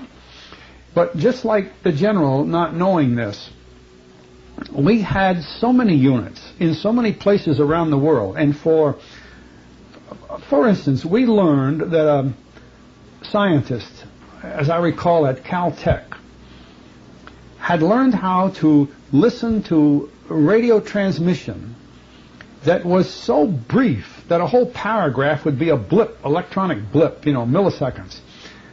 And he learned to stretch that millisecond blip into readable language. He did it with, I think, what electronics experts would say, and I certainly am not one of them, is like this characteristic of the cathode tube that when you turn the thing off for a little while it still glows. Well, this was called, well, I can't remember in a moment, but the Rambo effect. And Dr. Rambo realized he could do that with radio wave just as well as the cathode tube could do it. And the Soviets were using this blip transmission on CW wave, constant wave, like LORAN, to deliver secret messages. Well, the minute CIA heard about that, obviously they wanted the capability. So we used an Air Force unit to go to one of the major radio suppliers, electronic suppliers for the Air Force, and by feeding CIA dollars into that ongoing contract and without raising any eyebrows at all, we had that company over a period of about a year and a half develop a super receiver capability that could listen to the CW tone, discover that millisecond blip on there, stretch the blip to readable language, and then get a translator to translate from Russian to American. Well, now, that's a tremendous achievement when you think about it, because it broke the whole system of that kind of cryptology, and it did it with dollars that never affected the Defense Department, but we used the defense structure to do it so that the company that did it had no idea that they were dealing with the CIA. They just thought it was a part of an ongoing Air Force contract. That's one of the way these things are done. There's a major company in this country in the Fortune 500 listing called EG&G. It's Edgerton, Germershausen, and Greer.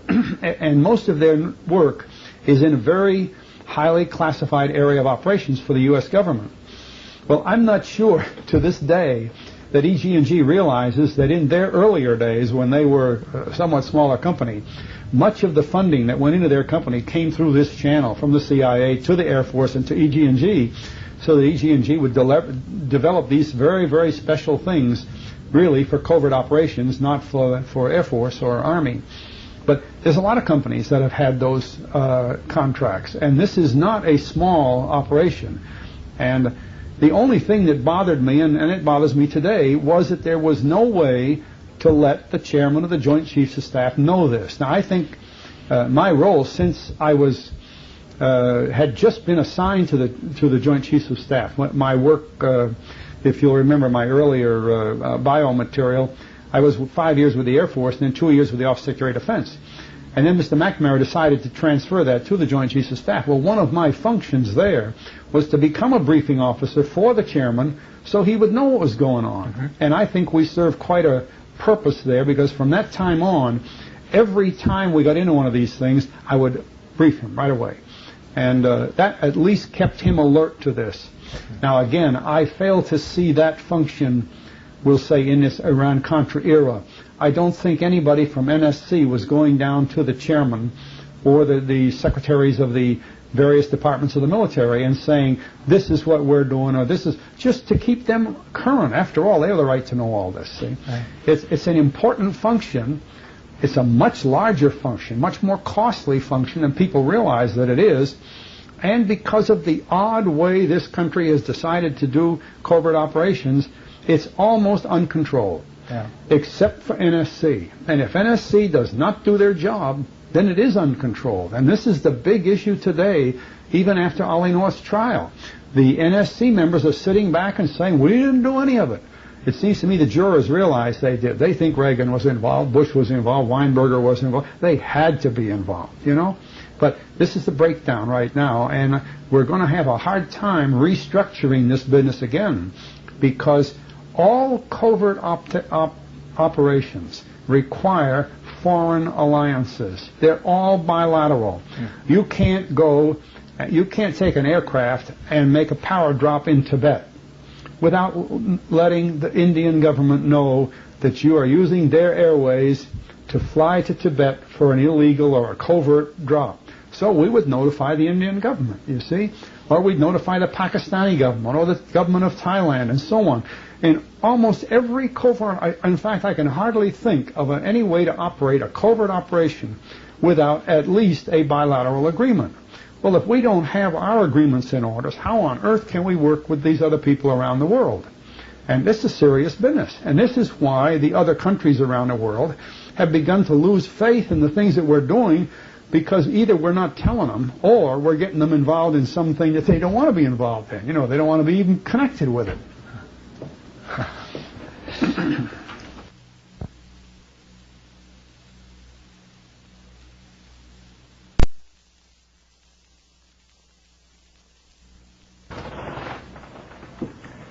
Well, one or two more follow-ups then.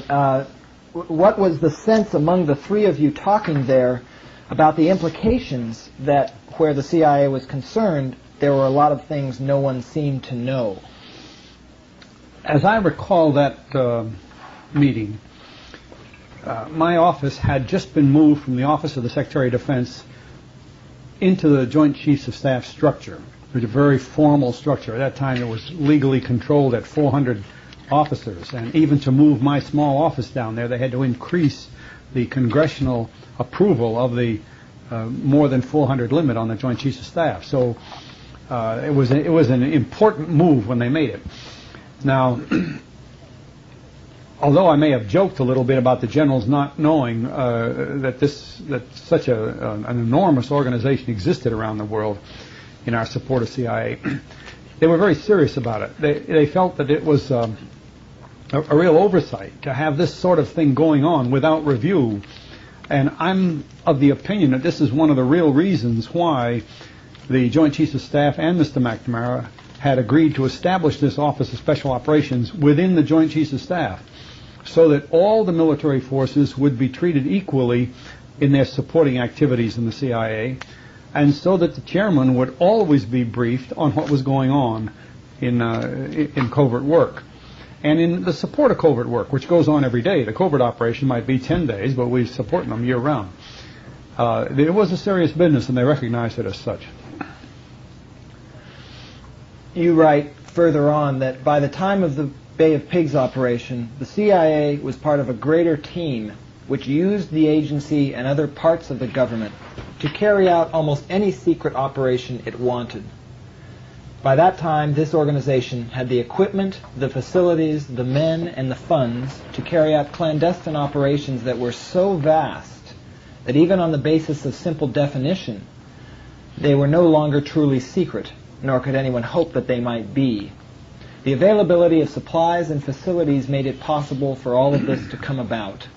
The growth of the CIA and of the greater secret team has resulted more from the huge success of the Deputy Director of Support side of the agency than from either the Deputy Director of Plans or the Deputy Director of Intelligence.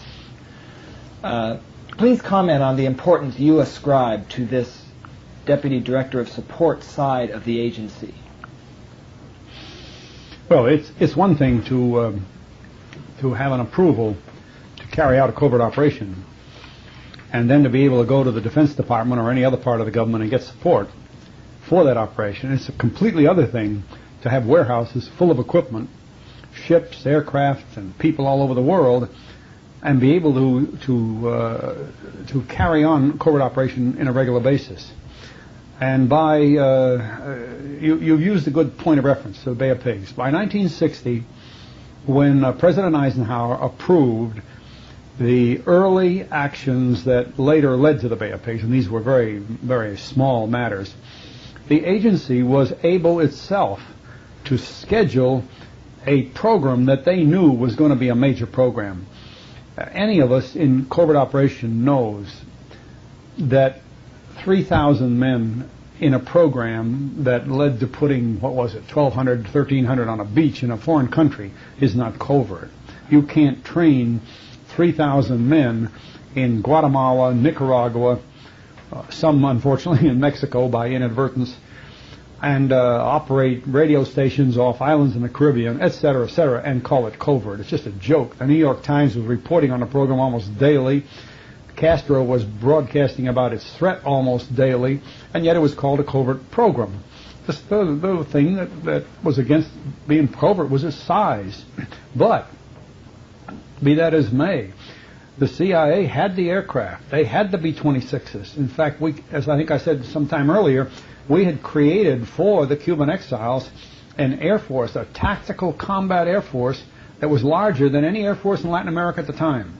And that came from CIA assets. That was their aircraft. There were planes that were used in the Indonesia business. They took planes back from the Vietnam theater. They used a lot of C-54s that Air America had put together. As a matter of fact, it's very interesting what they did do. They even brought Philippine Army officers who had worked with General Lansdale in the Magsaysay campaign in the Philippines back in the 50s. They even brought some of those officers into Guatemala to do the training there. See, they had the facilities that were worldwide and involving people even from other governments. So this is what they had gotten into existence in time to run something like this anti-Castro program. Yet, when it started, the first request the agency made to the Department of Defense, when they got the approval from Eisenhower to start this anti-Castro move, was for 2 Navy doctors. That's all they needed. They said, we need 2 Navy doctors. The Navy did not want to give up 2 doctors at that time. They didn't have 2 that they could do it because it was a long-term, indeterminate period. So the CIA men came to my office and they said, could we get 2 Air Force doctors? Most of our doctors were flight surgeons. We did not want to give them up. But I talked to the chief surgeon in the Air Force, and he had a few doctors at that time, I think at Lackland Air Base in Texas, that would be willing to do this on a voluntary basis and that he could spare. So it happened that we sent 2 Air Force doctors to begin the program. That is all it was. They didn't ask for anything else. Here's the anti-Castro program beginning, and they wanted 2 doctors. Of course, we asked them why. The reason was that they were going to put hundreds of Cuban exile men who were enrolled in the Army at a small military base that belonged to the U.S., was used by the U.S. in Panama. And they needed doctors because the men would be in the base in Panama. They didn't ask us for equipment. They didn't ask for airplanes and rifles and all, trucks and everything. They had that. So they could, just by filling in with a few things they didn't have, they were ready to go. And they were ready to go more than we thought. They had a lot of capability. Within a month or so, they were building a big air base over near Talaleo in Guatemala. And they did this themselves, bulldozers and every other darn thing, and of course with their money they bought for the construction. So by the time of the 1960s, the agency could run major operations, major warfare, you might call it, by themselves. Well, this led to an interesting bit of political development, because during the summer of 60, we were using primarily World War II transport aircraft called a C-46, carry 40 or 50 people or carry a pretty good sized cargo. We'd fly it from Guatemala or Nicaragua to Cuba. We would not fly it from the United States. We didn't want any reference to the United States. They still thought they were playing a covert game. and we'd make airdrops in Cuba. Well, this was a kind of a touch-and-go game, and many of the airdrops just disappeared. They didn't drop to the right people, or Castro found out about it and intercepted it for him. But in any case, that's what they were doing, small airdrops, and mostly of equipment, weapons, communications gear, to what they thought were people on the ground who would handle it in the anti-Castro movement. Well, that went on until the political campaign of 1960, and it was pretty active. And the most active person on this from the administration side was Richard Nixon, and he was running for president and against Kennedy. In the very close election, when Kennedy won, within a week the agency came in and told us that they were planning for a force of 3,000 Cuban exiles, and that their target would be an invasion of Cuba. Well, this was something they developed themselves. I know very well from the repeated dealings we had with the White House from March of 60 until November of 60, that President Eisenhower never authorized an invasion of Cuba. But the agency, able to plan for that themselves, and realizing Eisenhower was in a lame duck position after the election, and that Kennedy, although he knew about this training program, had no idea what the limitations put on it were, would probably accept this kind of thing. They just moved it from small airdrop things or over the beach. We put a lot of teams over the beach from pontoon raft equipment and that kind of thing. And the next thing you know, we were in this big program. So that when Allen Dulles and Richard Bissell briefed Kennedy, I think in the end of November or December of 60, down at Kennedy's home in Palm Beach, they were talking of a 3,000-man force, not these little intermittent airdrops. I think there's two things here, though, that the agency wasn't aware of. Kennedy knew the Cuban leaders. One of Kennedy's close friends was Senator Smathers of Florida. Senator Smathers had connections with all the Cuban people in Florida, and I think he had briefed Kennedy.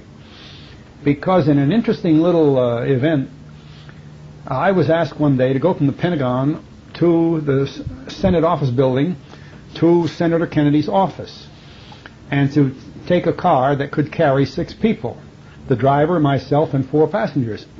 So I went over to the Senate office building, went into Kennedy's office, and I sat there for a few minutes, and the senator came out and shaking hands goodbye to 4 men who were Cubans. I could tell by their Spanish accent, tell by the names that Kennedy called them, and they seemed like old friends. Kennedy was patting one of them on the back and, well, I'll see what we can do for you and all that sort of thing. And then the senator turned to me and he said, the Secretary of Defense wants to meet these people. You please take them back to the Pentagon to see the Secretary of Defense. Well, those 4 men, one of them was Manuel Artima. Artima was the commanding officer on the beach of the brigade in Cuba. Kennedy knew Artima, and he had talked with Artima. He knew what Artima's plans were. The other man, Mendonca, was one of a former, I believe, former president of Cuba for a short time.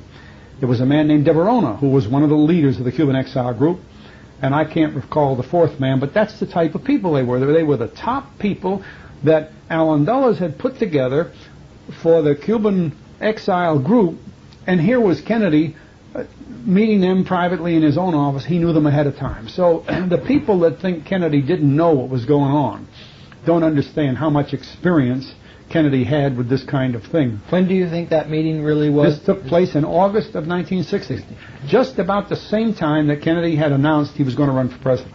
He'd already gotten the nomination by, you mean? Pardon? In August of 60, they'd already had the Democratic convention that summer. Well, I'm talking about the same period. These were almost, the period was almost identical. And in fact, I can tell you how we can pin the date down. There's no question about it. Artima had just come from addressing the annual American Legion Convention in Detroit that year, which I believe was in August of 1960. So these things were happening one right on top of the other, you see. But the most important thing was that later on people were saying, well, Nixon knew all about this brigade going into Cuba, but Kennedy didn't know about it.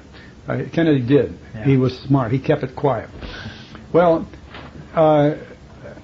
as this force developed, by January of 1961, just before the inaugural, the agency was making regular plans for an invasion on the beach. And they brought in a Marine colonel named Jack Hawkins to head the tactical situation, to make the plans for it. And it was a very good plan. I think I mentioned earlier, they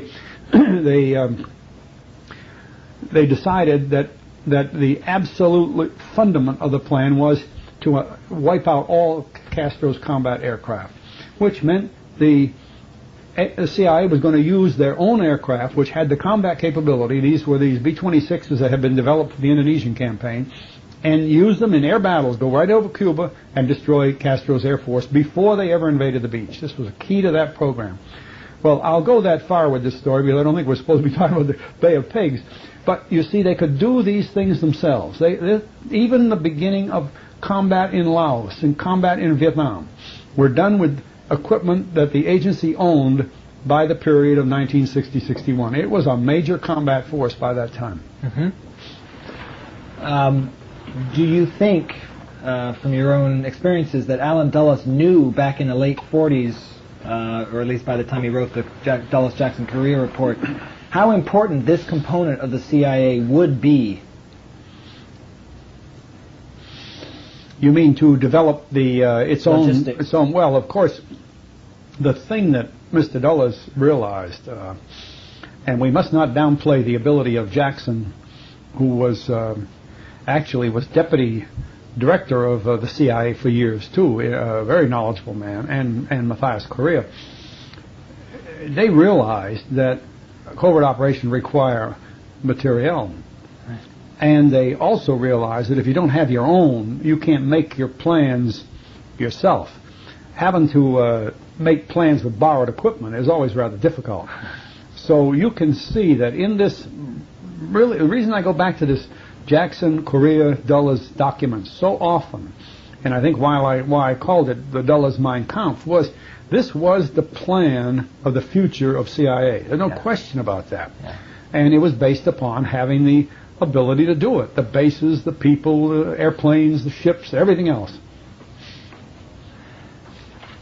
Writing about some of the attempts of some senators to try to, or Congress people to try to have a little more oversight of this potentially runaway capabilities, you write, it was in 1955 that the then new Senator Mansfield, among others, attempted to get a law through the Congress that would establish a strong watchdog committee to oversee the CIA. One of the principal reasons this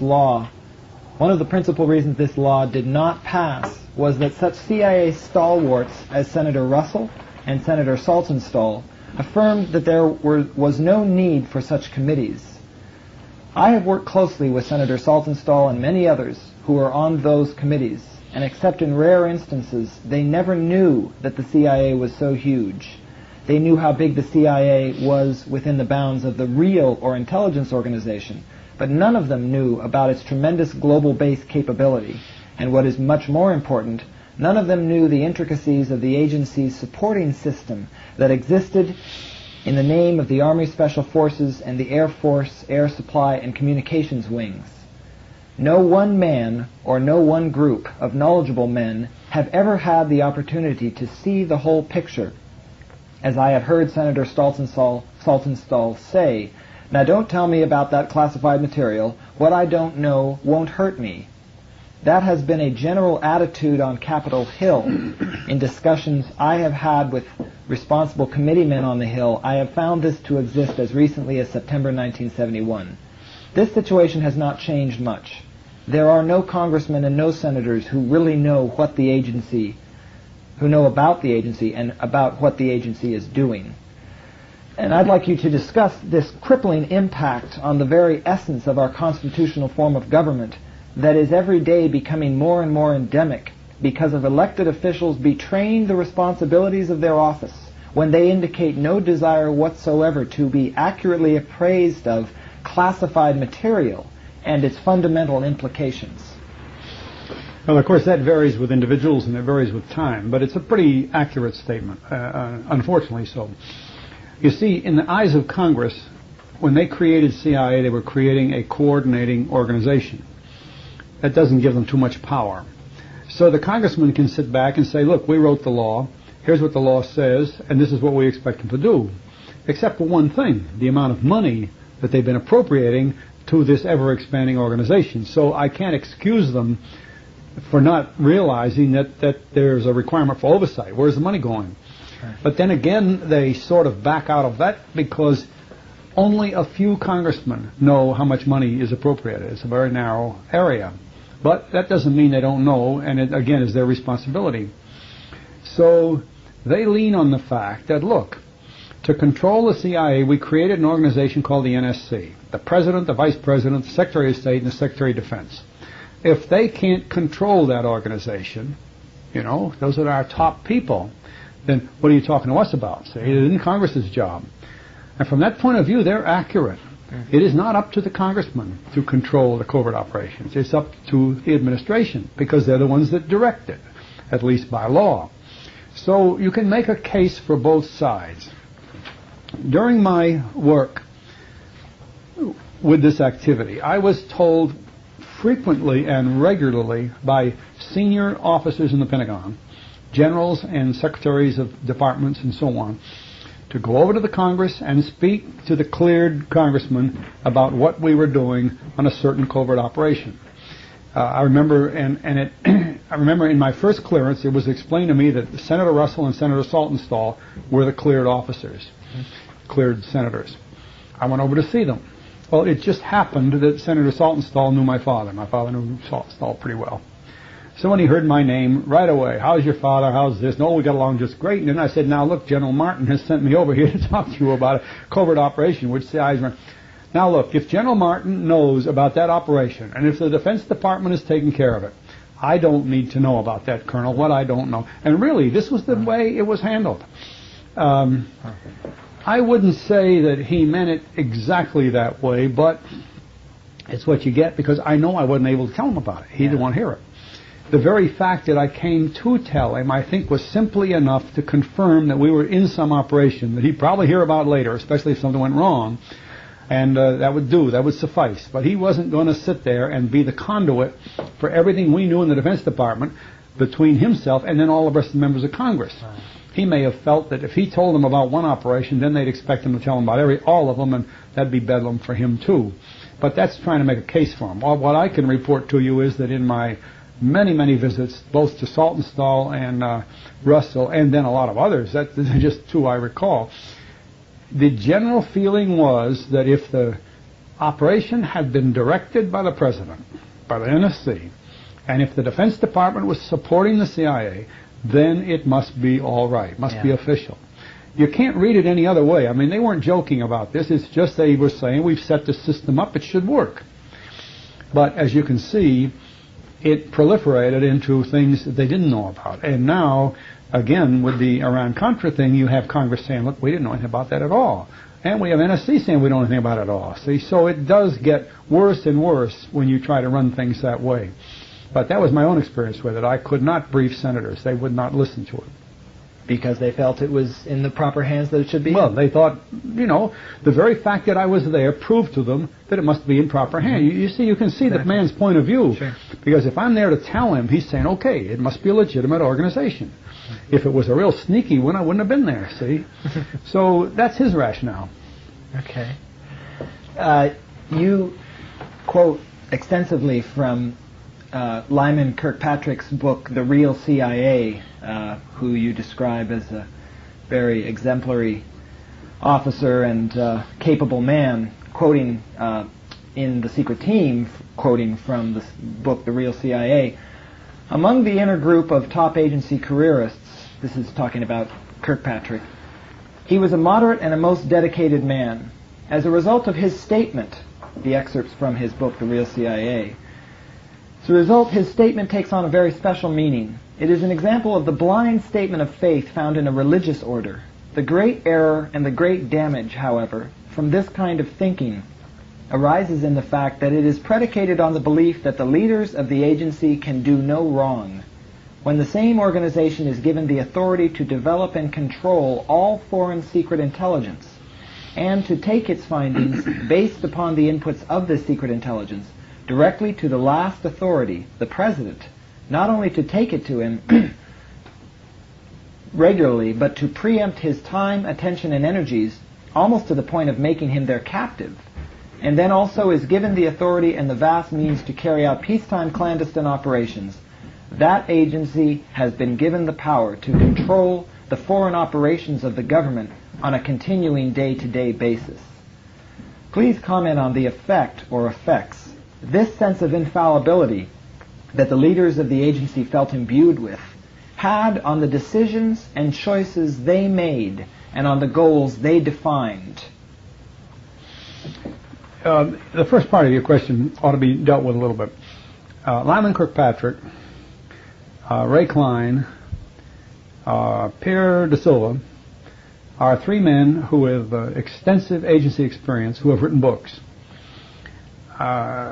Fortunately, their books are better than most books that are written by outsiders.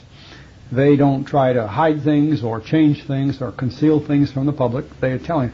Now, they don't write about certain things. They just don't put them in a book. But they are probably as reliable. I have a very large library of agency books, most of which are trash. But those three, from careerists, are quite responsible. And if I had to pick one, I would pick Lyman Kirkpatrick's as a pretty good. Now, remember, of course, it was written, 25 years ago. But it's still a good book. Lyman Kirkpatrick served in many capacities in the agency, and if it had not been for the unfortunate fact that he had a very serious case of paralysis and had to travel around in a wheelchair, I'm sure he would have followed Allen Dulles as the Director of Central Intelligence instead of Dick Helms, because not that Dick Helms would qualify, but Kirkpatrick would have followed Dulles. And that was unfortunate. So that what he says about the agency is generally accurate. And he was really, among his friends and acquaintances in the agency, a competent person and a reliable person, and I found him to be that way. Now, as we go along with the rest of this, read your question, because I reserved this idea about the writers, because, you see, the trouble with the agency, a problem the agency has, is that a lot of people write about it who really have never served a day with it, or if they have some axe to grind, one or the other. You know, another writer, it's hard to remember, who's the man that worked right in the agency's headquarters and wrote with Marx and, John Marx. You know... his own book? Oh, yeah, a really good book about the agency, yeah. Not... John Stockwell or Ralph McGehee or... No, earlier than that. Well, anyhow, it's hard to get a good book about the agency unless you've been an insider, no question about it. The other people that write have got some little angle or an axe to grind, and their books are not good. They're not accurate. So I wish to make that statement pretty clear while we have it on the record. Now, repeat the last question, and I'll circle back to the rest of you. I'd like you to comment on the effect or effects this sense of infallibility that the leaders of the agency felt imbued with had on the decisions and choices they made and on the goals they defined. Yeah. You see, to really understand CIA, you have to remember that perhaps its best cover story is that it's an intelligence organization. See, it doesn't do much intelligence. Intelligence is gathered by other assets throughout the government, among which today the agency has quite a bit, but that wasn't why they were created. In covert operations, which is their big money deal, you then divide up into like the mechanical and electronic things like U-2s and SR-71s and the satellites and all that, photographs and that whole business. Okay, that's a technical side of the agency. Then you get into this other part of covert operations where you're dealing with people and spies and agents and that sort of thing. Now, that's a business that almost